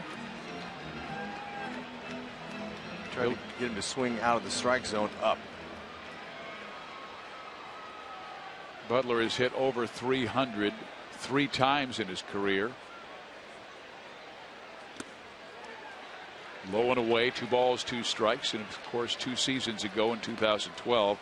His best season when he hit .313 with 29 home runs and 107 RBIs.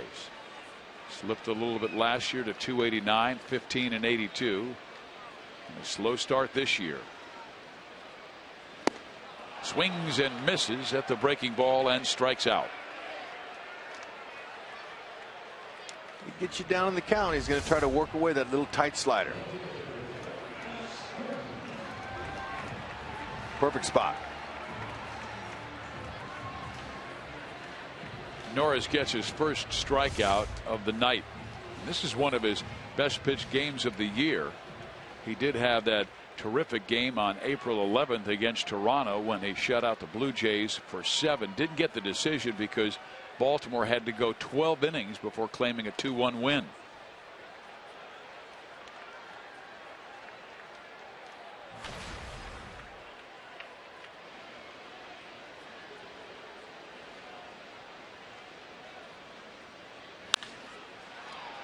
Popped up left side.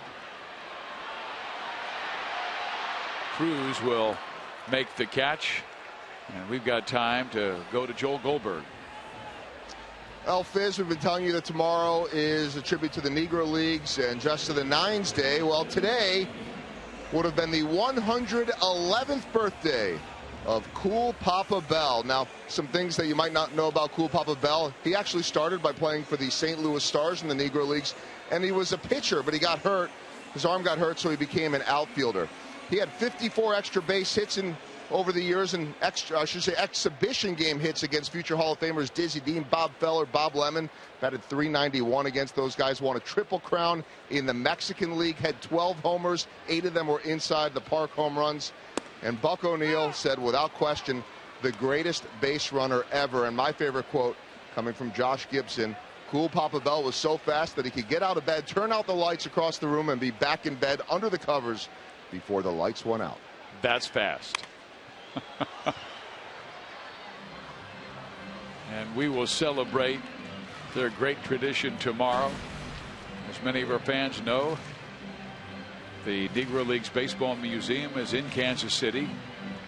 And that part of that historic 18th and Vine district, which also includes the America Jazz Museum. CAIN down 0-2. 1 ball, 2 strikes as Norris has thrown 79 pitches this evening.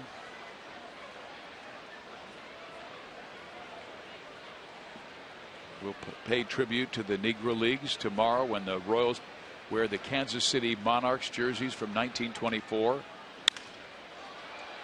Baltimore will wear the 29 Baltimore Black Sox jerseys. The Royals completely away from Danny Duffy as he worked 6 perfect innings. Helped by Mike Moustakas, who made a fine catch on a line drive headed to left by Caleb Joseph.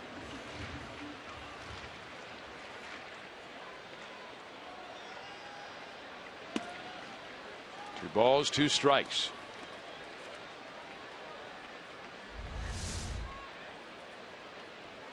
Okay, speaking of fine catches, look at that one. Ooh, what a souvenir catch. CAIN tries to drop one to left. CRUZ, though, will come in time and make the catch. So Danny Duffy coming back to go to work. Outstanding work through 6.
For Less has Crown's Diamond Club and the best dugout box seats to all Royals games. Ticketsforless.com is your trusted source for all Royals tickets. This year, Tickets for Less is celebrating 10 years of local ownership. Check out ticketsforless.com and you too can sit in the best seats at Kauffman Stadium. 4 games left on the homestand, and great to see a big crowd here tonight. Fizz? It sure is, Joel. Wonderful crowd right now on the edge of their seats watching Danny Duffy deal. He starts the 7th inning, has not allowed a base runner for Baltimore. Markakis will start things, then Manny Machado, then Adam Jones. In there, 1 ball, 1 strike. Markakis twice is grounded out, once to second, once to short.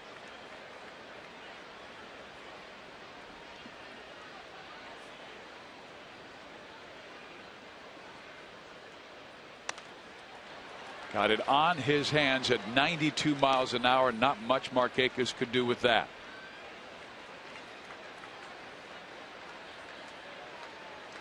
Duffy, a great story, a young man who had to battle back from Tommy John surgery that he had in 2012, missed much of last year.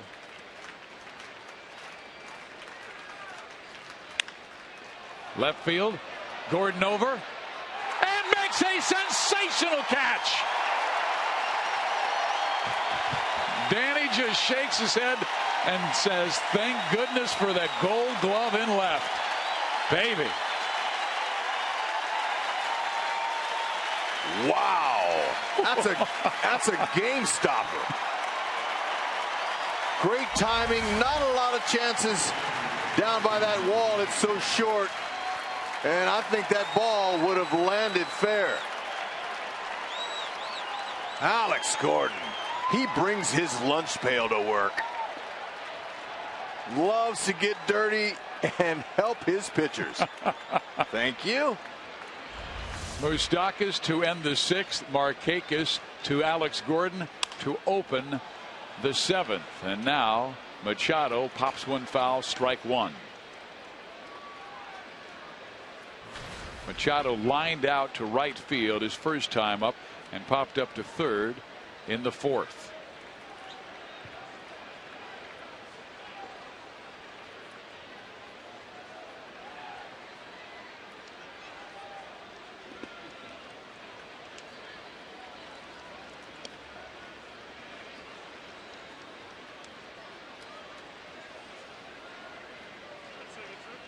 I remember Danny telling me the story of when he grew up in Lompoc, California. He was 5'4" as a freshman in high school with a 70-mile-an-hour fastball.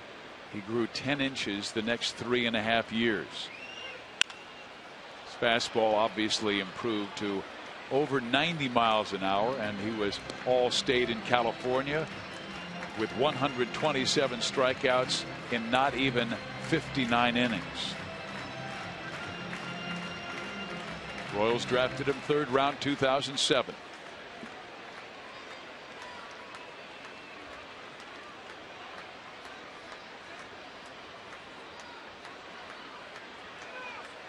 Oh, struck him out.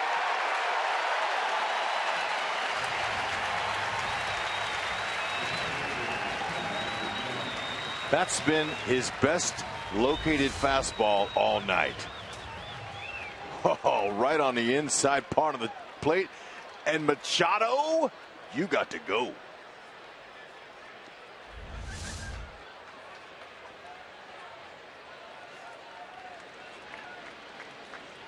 Adam Jones, the batter. He too is grounded out twice.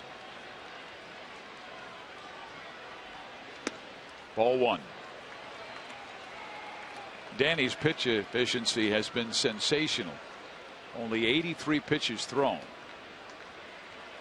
55 have been strikes.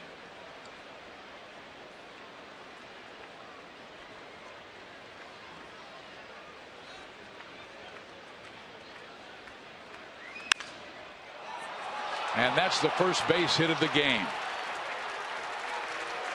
So Danny Duffy receives a standing ovation from the Kauffman faithful. 6 2/3 innings of perfect baseball before Jones breaks up his perfecto.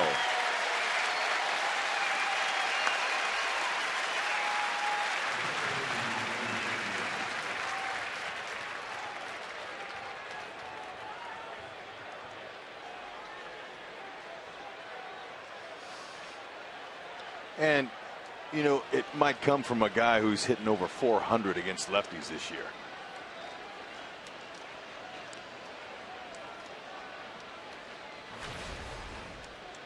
So Duffy tries to pick him off right away. He has 2 pickoffs this year. He's tied with Guthrie and 8 others for the major league lead in pickoffs. First time he's been from the stretch tonight. And Davis has gone to left field twice, flying out to Alex Gordon. Alex made a sensational catch to start this 7th inning to keep the perfect game in order until Jones singled with 2 out. Now a slide step, and he throws a 92-mile-an-hour fastball by Chris. 1-1 count.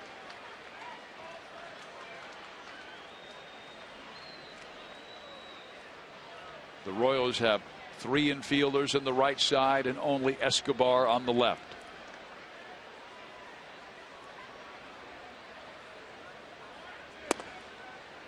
This time a breaking ball out of the slide step, and it's 2-1.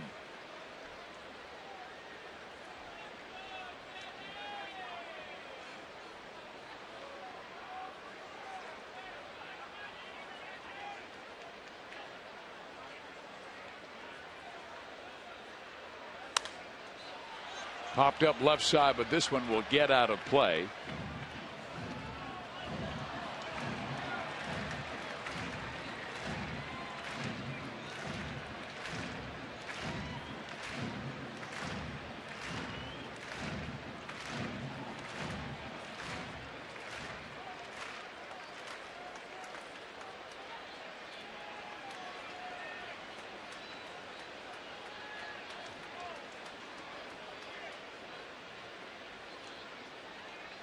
The 2-2 pitch.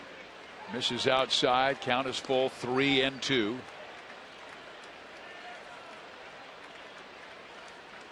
Davis with pretty good plate discipline. Even though he missed 2.5 weeks, he does have 17 walks this year. And he had a key walk in game 1 right before Nelson Cruz hit a 2-run home run that gave the Orioles a 2-1 victory. The runner goes. The pitch is swung on and popped up. Escobar will take care of it on the infield dirt. And Danny Duffy with 7 innings of shutout baseball.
Well, Danny Duffy can talk to his teammates now. He's given up 1 hit, and that's it in this game. Panera takes us around the league. Astros behind Dexter Fowler beat the White Sox. Cleveland struggling again as they trail Oakland. Detroit on top of Boston. Miguel Cabrera goes deep, and Seattle being doubled up right now in their game. There goes Mark Jeter. Teixeira, 350th career home run. It was home run derby day in the Bronx as the Yankees hit 5 long balls against the Pirates. Viz? Thank you very much. And Carlos Beltran, their outfielder, out for a while. They're checking bone spurs on that elbow, and it could be several months before Carlos comes back. Here is Moose to lead things off. 0 for 2, couple of pop-ups. Norris been able to drop in that breaking ball and also work in his changeup that he hadn't thrown that often.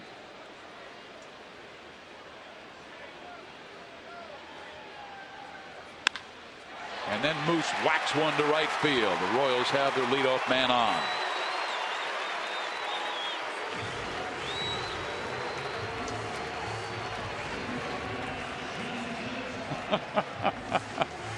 That young man was just singing to the high heavens. Moose.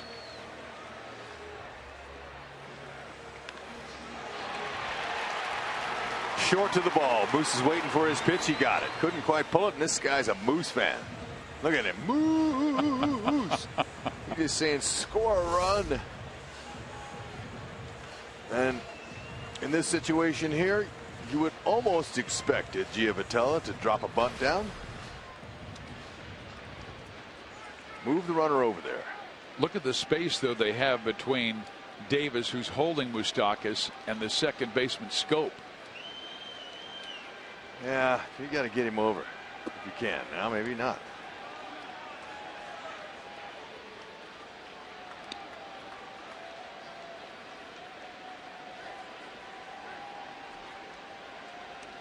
Right now, Scope is together with J.J. Hardy visiting at second base.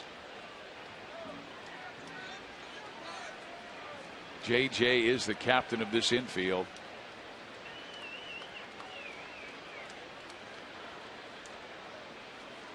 Moustakas goes. There's the hit and run. Scope's only play will be first base, and Gio does his job advancing the runner. Okay, that'll work.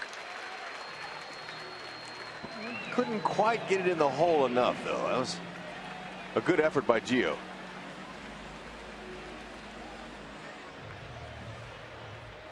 So what a perfect time for Brett Hayes to get his first hit. It's getting closer and closer. His mom and dad likely watching this game in Southern California. Tim and Kristen. His dad Tim was drafted by the Royals in 1975, but he said his dad hurt his back as a senior in high school and couldn't play. Went into banking, but his dad coached him. And Brett gets a ground ball down the line, foul, barely. It's hard to get a ball by Machado. Fair.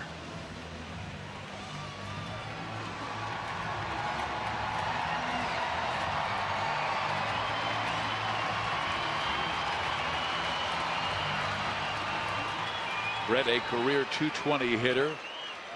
Much of that in his time as a backup catcher with the Marlins.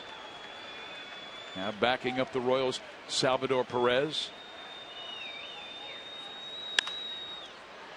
0-2.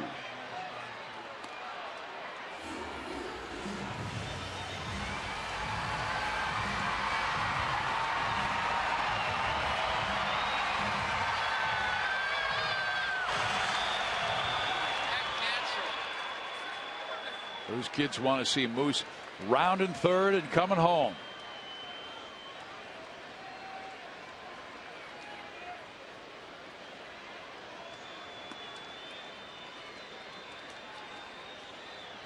Markakis has a good throwing arm in right field. CRUZ can throw from left. Adam Jones, not too shabby in center field, but it's tough for center fielders to throw guys out at the plate.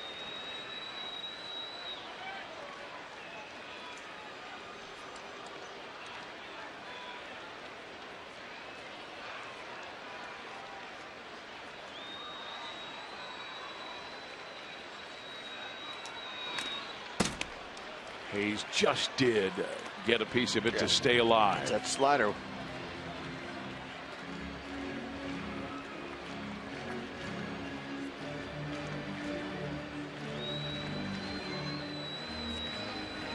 Brian Mattis warming up in the Baltimore bullpen.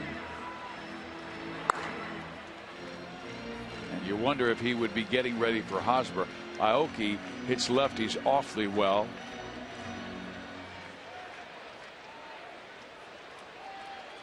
But right now you've got Hayes with Aoki on deck, and then Escobar, a right-handed hitter, then the lefty Hosmer.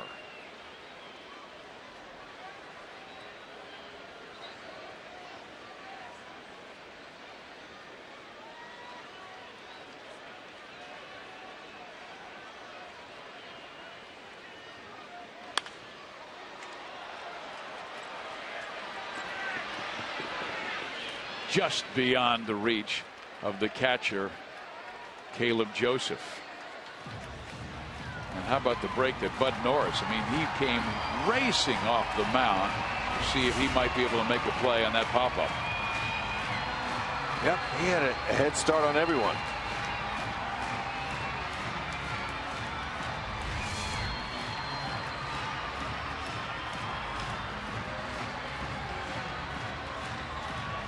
Sometimes when you're looking for your first base hit of the year, you don't have to hit it hard. Maybe you can just doink one somewhere out there and get that run home any way you can.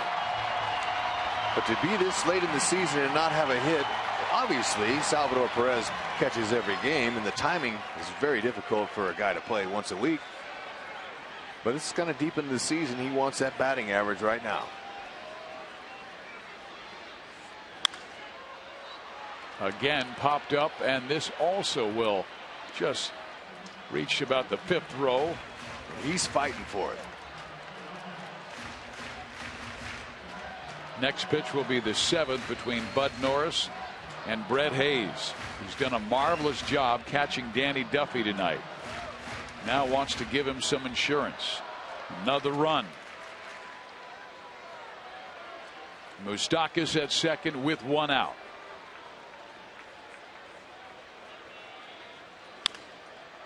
Popped him up. Scope back. 2 outs.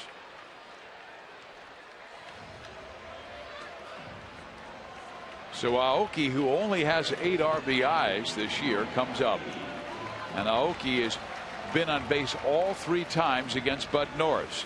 2 hits and reaching on a Machado error. It's time for our AT&T fan photo. Let's take a look. It's Nick with all his friends. That youngin's getting a little restless.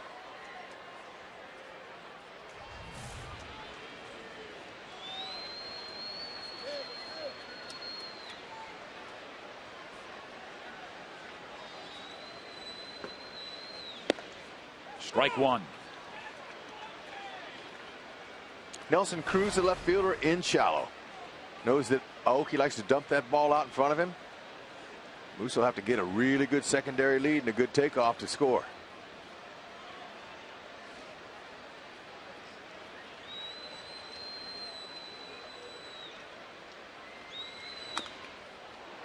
Now Aoki down 0-2.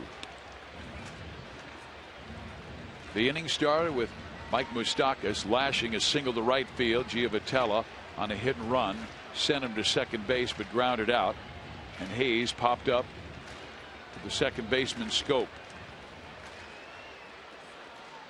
Royals with 1 run on 4 hits. The Orioles no runs on 1 hit. A chopper to short. Hardy backhands, goes to third and gets Moustakas there. And that will end the inning. Danny Duffy will come out for the 8th inning for the first time in his major league career.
Baseball is brought to you by Dodge. Visit Dodge.com or your local dealer today.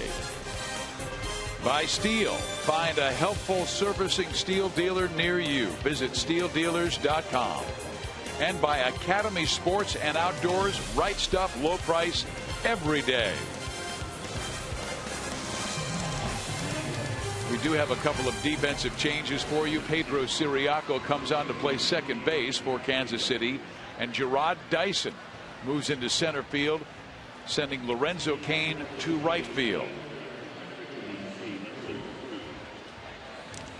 They want their best out there as Duffy only has a 1-run lead. He has been brilliant through 7, allowing 1 hit. Was perfect for 6 2/3 innings, but Adam Jones broke it up with a single to center field.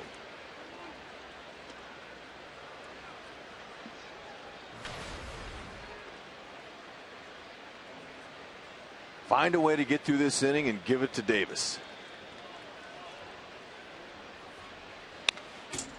Foul back. That's exactly what CRUZ is looking for. I mean, get it to Holland. This is the 8th inning. I see Davis out there warming up just in case they might need him here. But Danny Duffy, we said before the game, if he could go 6 innings like he did in his last outing, I think everybody would be happy. But I don't think there's anybody in there that would tell you he would win this deep in the game today. But he's stepping up. And as little as the offense is scoring, there's a pitcher saying, okay, I'm going to take care of that. The opponents aren't getting nil. They're getting scratched. His fastball command has been outstanding. No walks. And really very few 3-ball counts. That one's popped up right side out of play. And the fact that he only has 2 strikeouts tells me he is pitching. He could care less about blowing guys away. He just wants the outs. He's been getting them. Alex Gordon, spectacular catch down the left field line.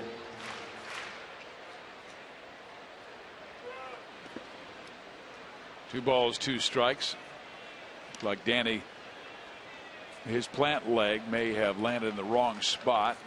Got a little off kilter. So he'll go back to work with a 2-2 count on Nelson Cruz.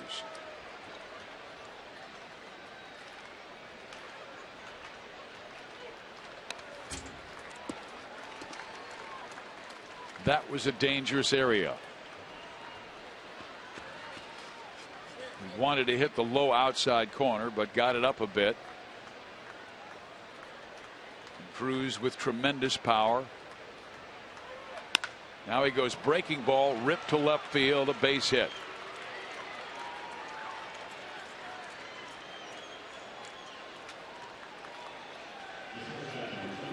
Time for our most trusted player, brought to you by Honda.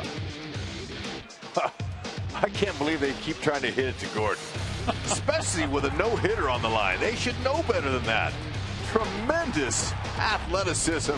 And Duffy says, I owe you a steak dinner.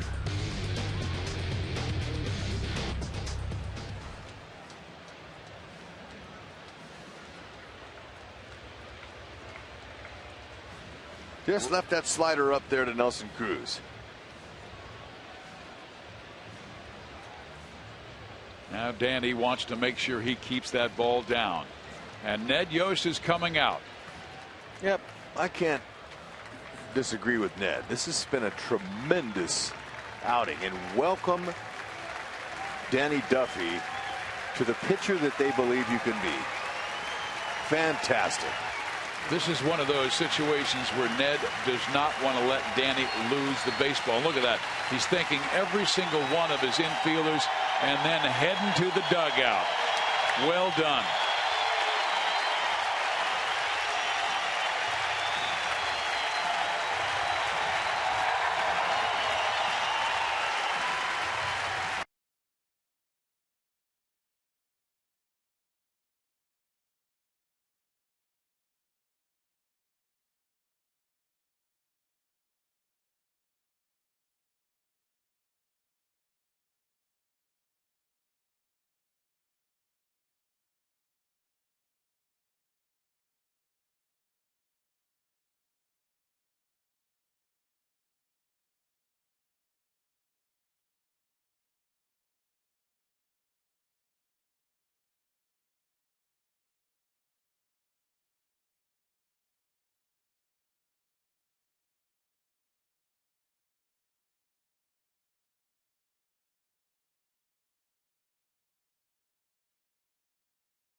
A tremendous job by the Royals starting pitcher Danny Duffy.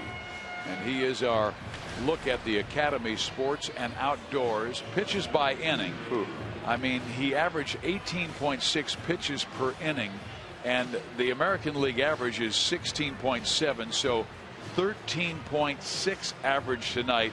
He gets a star from Rex Hudler. Believe that. That was impressive. Look at Dave Highland like a proud daddy saying, way to go, son. We knew you could do it. This is the guy we believed in all along. Now Wade Davis out of the bullpen. He has not pitched recently because of soreness in his neck, but he said he came to work today feeling much better. He gets strike one to Hardy. Strikeouts to innings is incredible. He is doing it with his four-seam fastball. He likes to cut it and throws an overhand curve. Good cut fastball at 89 miles an hour. JJ 8 for 24 against Wade. Davis averaging 16.62 strikeouts per 9 innings, tops among major league pitchers who have worked at least 15. Low and outside, 1-2.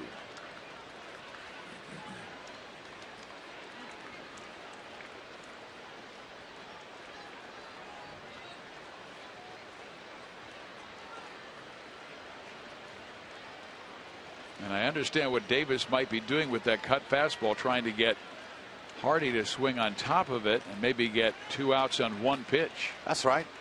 He's grounded into 4 already this year. He instead blows him away with a 96-mile-an-hour heater and strikes him out. He has struck out at least 1 in 16 straight games. Yep, he says, forget about the ground ball. I'll take care of it myself. And that above the belt, it looks good when a hitter sees that coming out elevated like that. But by the time you try to swing it, it is blew by you.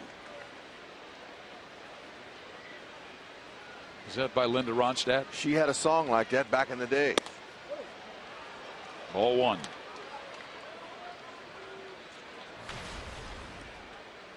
And Davis has had plenty of rest. And when he has 1 or more days of rest, his ERA is a very strong 1.91. On 0 days rest, it's over 4. He has to face a good offensive player in Delman Young.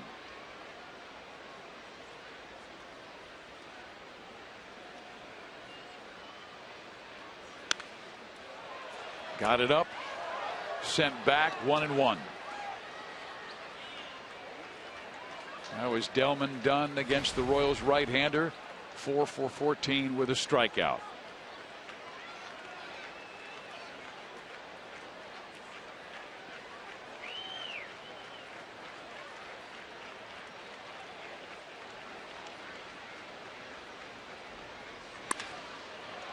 Right center field. Dyson back. 2 outs.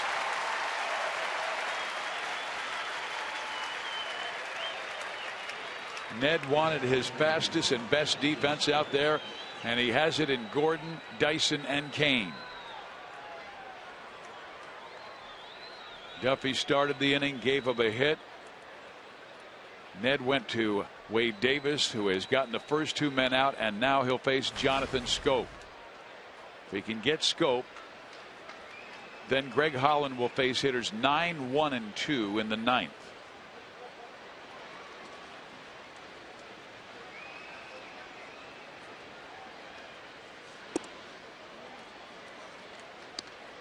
Hud, last night you were talking about, you thought the key, you figured the offense would eventually come around, but the key to success is going to be second half.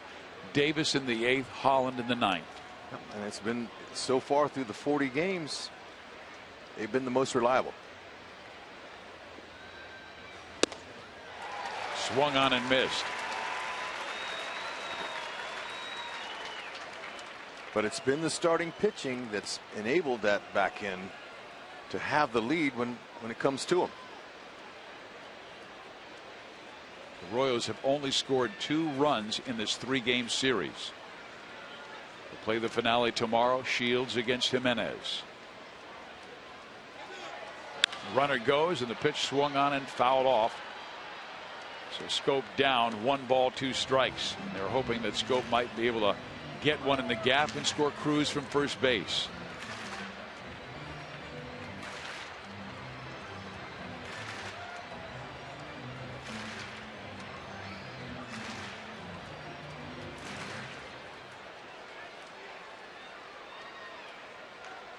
Nelson is 0 for 2 this year trying to steal bases. Davis gives him a look. He does not go, and the ball is swung on and missed. Hayes up with it, fires to Hosmer, a strikeout, and Wade Davis continues to dominate. He has struck out 34 in 18 1/3 innings. And if Linda Ronstadt took him to dinner, she would say, "Waiter, check please."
The game, it's Miller time, brought to you by Miller Lite.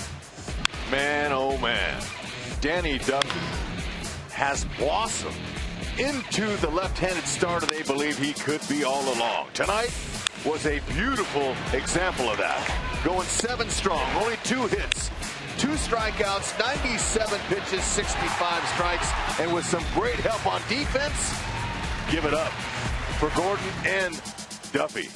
Danny was perfect for 6 2/3 innings. Jones broke up his perfecto, but that's a great line.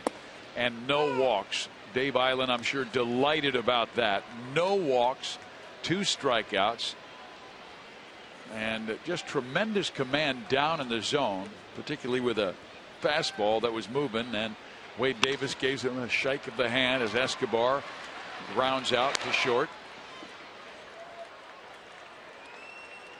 So Wesky 0 for 2, was hit by a pitch and also sacrificed, and now they will bring on the left-hander who had been warning Brian Mattis to face Eric Hosmer. That's John Russell. He's the acting manager for Buck Showalter, who is at his daughter's graduation at SMU. And Brian Mattis is our Chevy call to the bullpen.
9th inning. Jan Wakamatsu comes over to visit with him. Royals holding a 1-0 lead. They scored that 1 run in the first on a single by Aoki and a 2-out base hit by Billy Butler. That has been it. And now the Orioles have sent their left-hander Brian Mattis out to face Eric Hosmer. Okay, he's very good on first batters faced, 14 out of 17. He's got a sinking fastball, slider, and a curve. He'll be breaking it away from Hosmer. Strike one. Haas 0 for 3. Flied out, grounded out, popped up.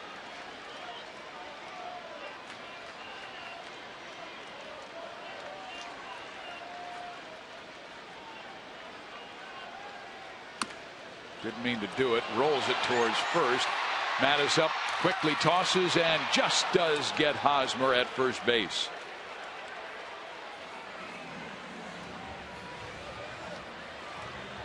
Nice play by Mattis, and now Ned Yost is coming out.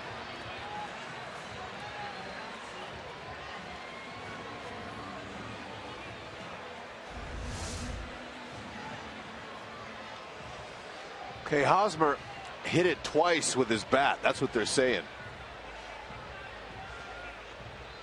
Okay, now the throw beat him, but they're saying that Hosmer hit the bat once with the check swing, and then as he was going away, he hit it again. So that's a foul ball. Watch it here.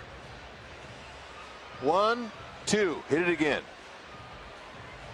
They're going to have to ask for a replay there, if they can, or get some help with the other umpires.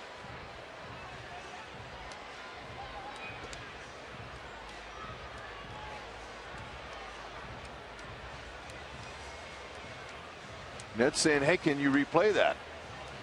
And Nonora says, no, we can't.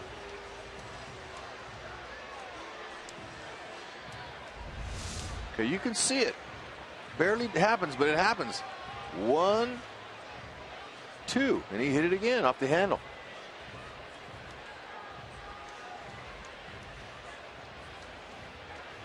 And that'll be it for Mattis. He faced one batter, the lefty. Now he wants a right-hander to face Billy Butler. We'll be right back.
Salvador Perez is charting the game for James Shields, who will be starting tomorrow, and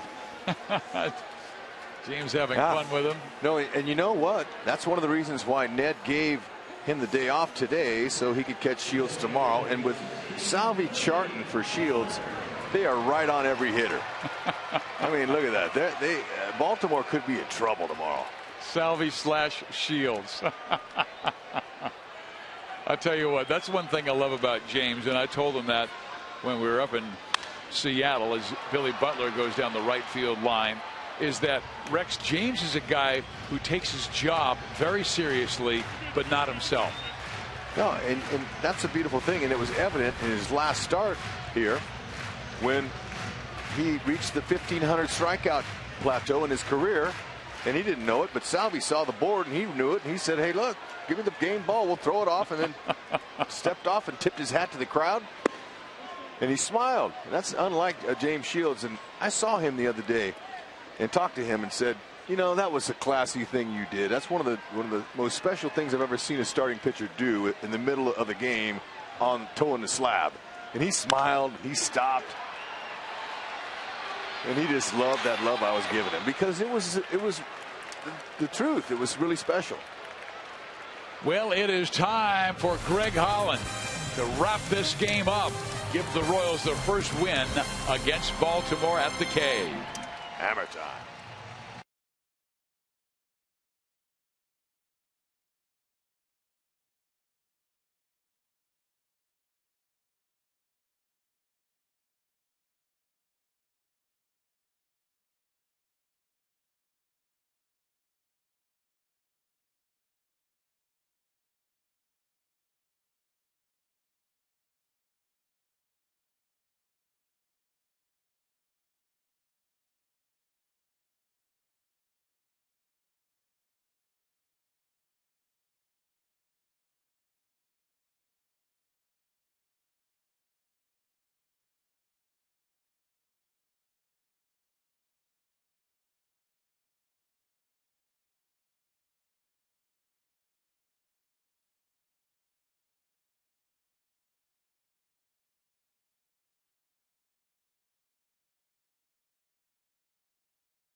One of Major League Baseball's best closers last year with 47 saves has been very strong this year, as Holland has nailed down 10. And he comes out to face hitters 9, 1, and 2 here in the ninth inning, trying to protect a 1-0 Kansas City lead. Steve Clevenger will pinch hit for Caleb Joseph. Clevenger, he's 1 for 1 with 2 RBIs this year off the bench. So they're hoping he can get on base. Holland, mid-90s fastball, slider, and that split finger. We like to call it a splitter because it's just hard to tell what it is. And if we can't tell what it is, you know hitters can't either. But strike one is his biggest pitch. And this Royals bullpen has been sensational the last 9+. Strike one to Clevenger. That's what pinch hitters do. They come off the bench swinging early in the count to get in the game. He was expecting a first pitch fastball, but Hayes put down that slider. Smart. The Royals bullpen, the last 10 games, including this one, have not allowed an earned run in 24 innings.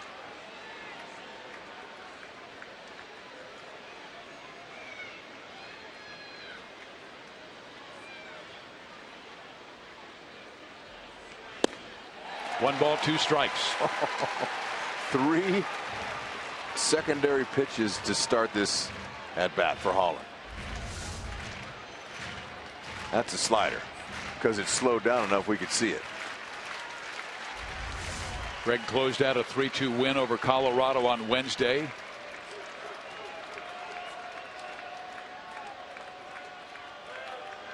He throws another one, tried to check his swing, but he is gone. Out number 1.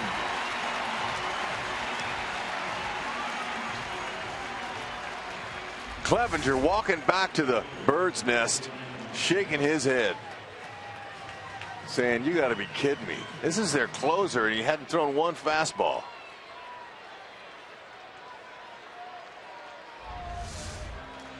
Now a good and hot hitter in Nick Markakis.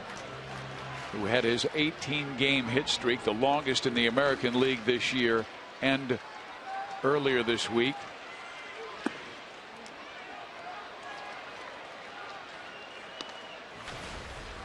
He's 2 for 4 against the Royals right-hander. Markakis tried to break up Danny Duffy's perfect game in the 7th, but Alex Gordon robbed him of a hit on a fantastic catch. Upstairs 2-0.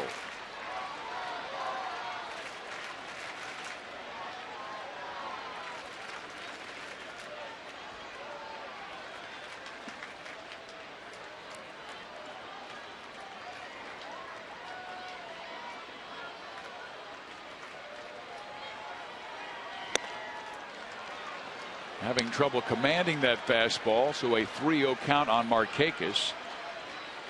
Would they give him the green light, Nick?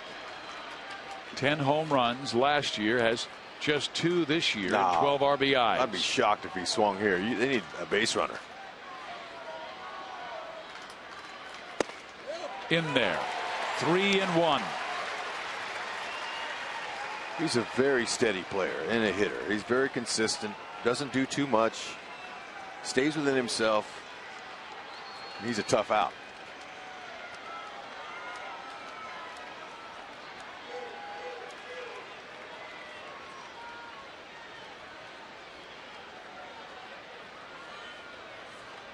That's a fastball away. Markakis takes ball 4. First walk by a Royal pitcher tonight. And Greg already talking with his infielders about the double play. The Royals, we told you, have Siriaco at second base and Dyson in center field. They brought him on in that last inning when Duffy started the 8th, but Davis finished that 8th. Here is Manny Machado, an all-star last year and just a 21-year-old talent. But he's only been up since May 1st because of the rehab from his knee. Again, looking first pitch fastball, but there's that split.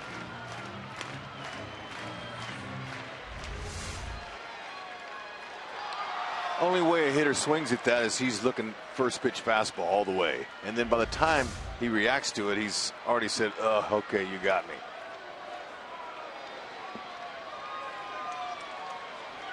I'm gonna throw over to first base.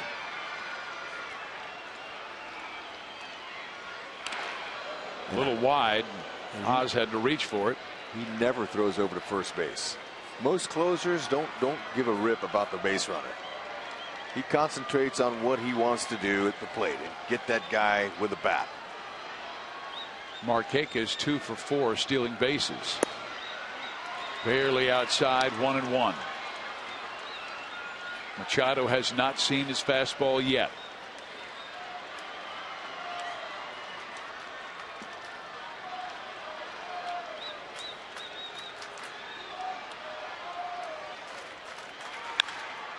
Past Hosmer into right field. Markakis turns second, goes to third, and the throw is cut off. First and third with 1 out.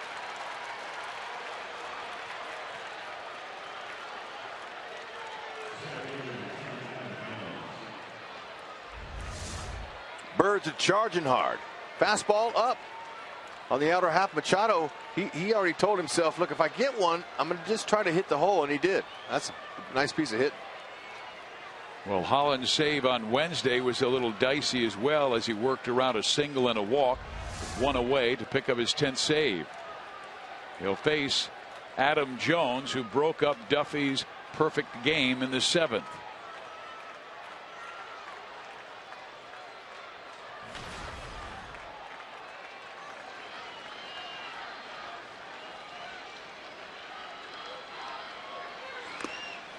Jones is a great offensive talent, but he is a free swinger.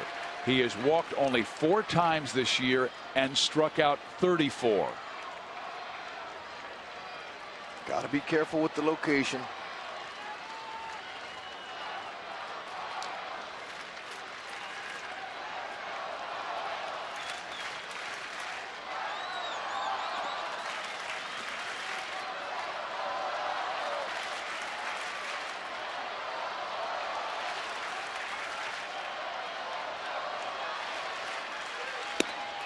Strike two.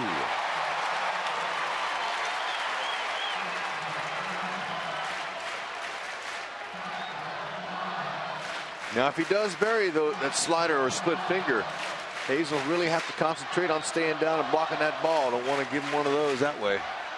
Greg has struck out 22 this year in only 15 innings.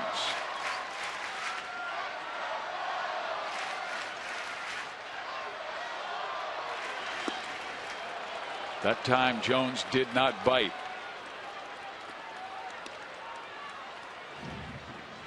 Where that last pitch had severe movement down and into a right-handed batter. Sometimes it sweeps away, and other times it'll break down and in to a right-hander.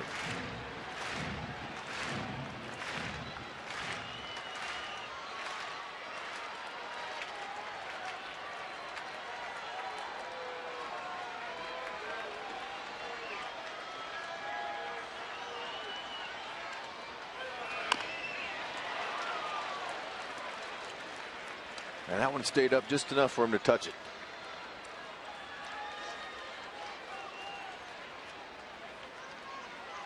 Markakis walked with one out. He's at third. Machado singled him there. Tying run 90 feet away. Fastball, he's going to want to make sure he locates that. If he gets it up at all, I want to stay away from that fly ball. Needs a strikeout.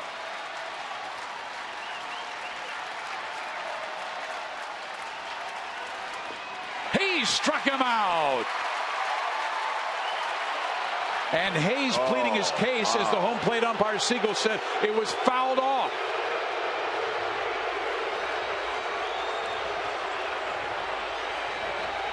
Oh, man.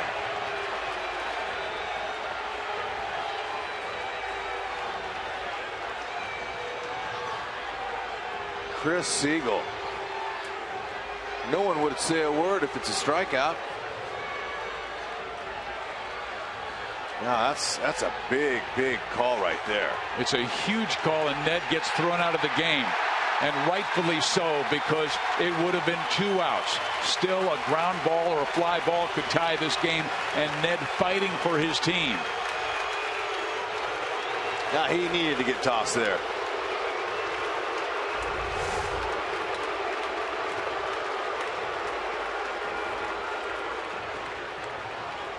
Nope. Not even close. Nope, it bounced on the plate. I don't understand why he would go out on a limb like that and call and say that he foul tipped that. That ball is going down, and it hit the home plate. That's the only thing I'm thinking he thought that was a foul ball, but Holland will have to do it again. So Don Wakamatsu now takes over and gives the signs to Brett Hayes.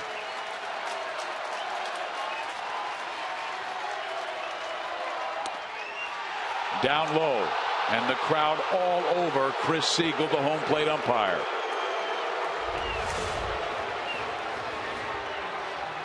Could have made that up easy there. No one would have said a word. Jones wouldn't have either. Holland keeping his cool.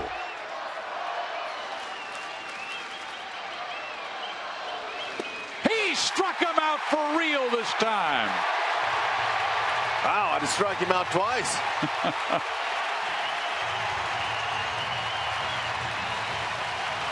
Brett Hayes didn't show up, home plate umpire Chris Siegel. He just caught this before it hit the ground, and he showed the umpire.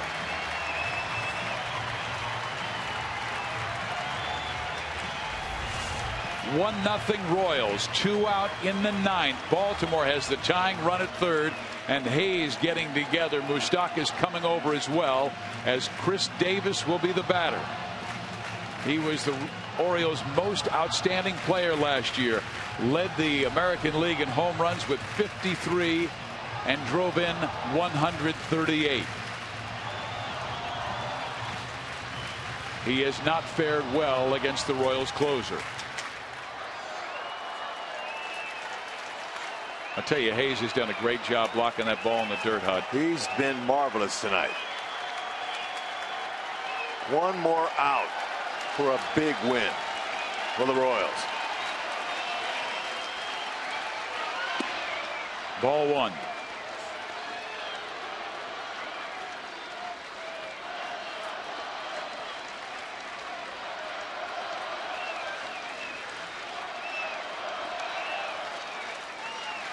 Davis still getting his timing back after that oblique strain.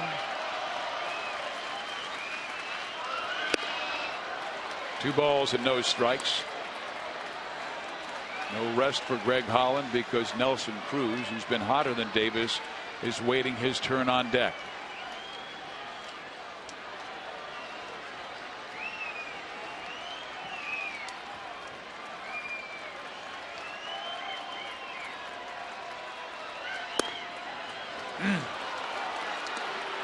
Awfully close, but didn't get the call, so it's 3-0 on Davis. Well, Chris Davis, he's had a few hitters ahead of him to see Holland's pattern, and he probably went up there saying, you know what, I'm not even going to swing right now.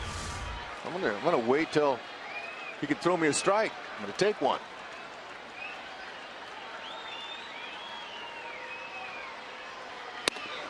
Way outside. And wow. Hayes, very, very great job of leaping up and grabbing that baseball out of the sky. Oh, you got that right. Oh, this is certainly the first NS of the year. Nervous save.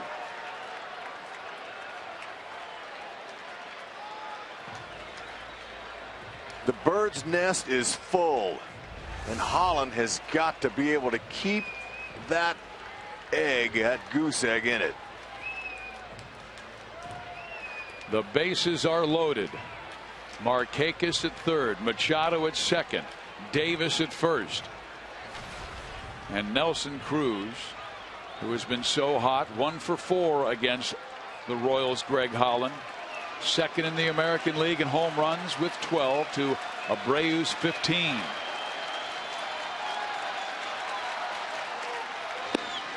Strike one. Instead of starting him off with the slider or the split, he started him off with the heater. And that's his best pitch. He'll tell you. Now, those other ones really complement that fastball. They make it look even better. But when it comes down to this situation here, they're going to have to beat him with his best stuff. Again, a fastball at 97, but outside. 1 ball, 1 strike.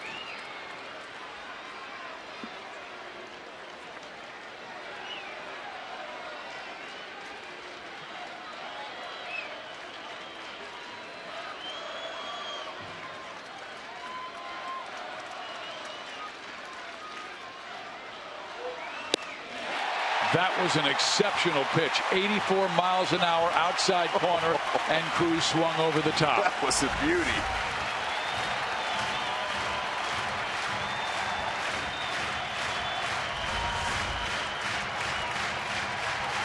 The crowd on their feet.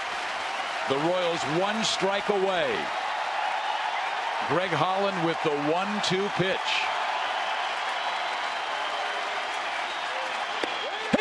Struck him out. Game over.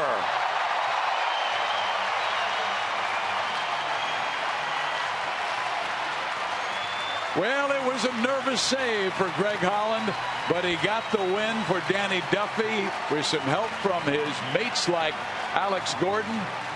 And the Royals get their first win over the Orioles this year at the K. And that's the first 1-0 win overall against the Baltimore Orioles in Kansas City Royals history. How about that?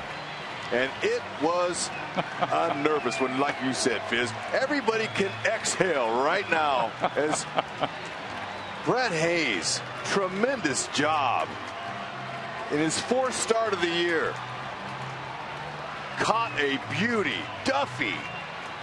Danny Duffy with 7 sterling innings. Ned Yost got thrown out of the game for arguing in the 9th inning, and he was correct.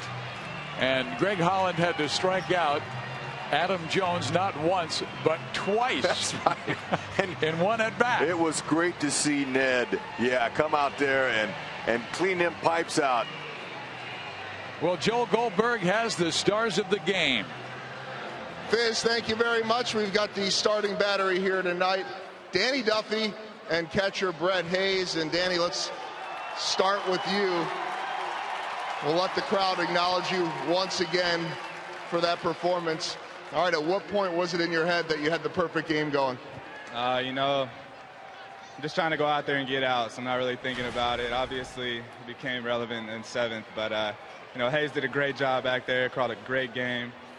Greg has ice in his veins, man. He's a beast. So thanks to the fans for coming out. Came with it tonight, so great job, guys. Well, I know they loved what you were able to do, and everybody was on the edge of their seat watching that one, but how good did you feel as far as getting into a rhythm? And Jeff Montgomery was pointing out that maybe most impressive, just 2 strikeouts and no walks and pitching to contact. Well, you know, we have a great defense, and you utilize it and good things happen. Boys made some great plays behind me today, and, you know, I mean, Gordo and left, it's routine for him. So it was a great night. Great job to the boys, and Hayes just did a heck of a job. Last thing, were the nerves ever getting to any point as you got into the 7th inning there? I mean, were you feeling things a little bit? Not really. You know, I'm just trying to go out there and pitch. You know, Hayes says keep it simple, be happy. That's all it is. You know, he did a great job keeping me calm out there, and it was a really good win for the boys. All right, we'll let you go and let the crowd acknowledge you one more time as Danny Duffy heads in. And a well-deserved round of applause. And now want to visit with Brett Hayes. You caught Danny a lot last year. You know how good his stuff is, but he just talked about staying calm out there. What was the key to him tonight? Hey, first off, that was fun, huh? I think they loved every minute of it. Yeah, you know what? You know, we fight, and we come out here every day, and, you know, when things aren't going right, we're not pressing. We're just, you know, one day at a time. You know, give it up for Danny one more time. That was impressive. That was awesome to see. How about for you as a catcher or anybody on the defense? Gordon makes that incredible play. At what point do you all start thinking about the perfect game? I mean, you'd be lying like Duff did if he said he didn't know it. But, you know, you're not really worried about it. You're worried about getting outs, especially in a 1-0 ball game. But, you know, it's not really, you know, something you really press about. If it happens, it happens. If not, you know, we got to win. That's the most important thing. And the last thing, things could have gone against you there in the 9th, and it looked like they were going against you because it seemed like strikeouts weren't happening when they should have happened. We'll put it that way. So how are you able to stay composed, and what about Holland's composure? You know, there's adversity every single day, and we just got to push through. We can't let the stuff that happened in the past affect us, and we just got to keep pushing. I thought we did a great job tonight. It was a tight one, but we got it done. Great job, Brett. Thank you. All right, Brett Hayes, and I like what he just said there. You'd be lying if you weren't thinking about it, regardless of what Danny said. We've got more coming up on Boulevard Royals Live. Jeff Montgomery will break down Danny Duffy pitching to contact. We'll hear from Ned Yost and much more right after this. Biz? There is joy in Mudville as Danny Duffy gets his first win at home. Marvelous job.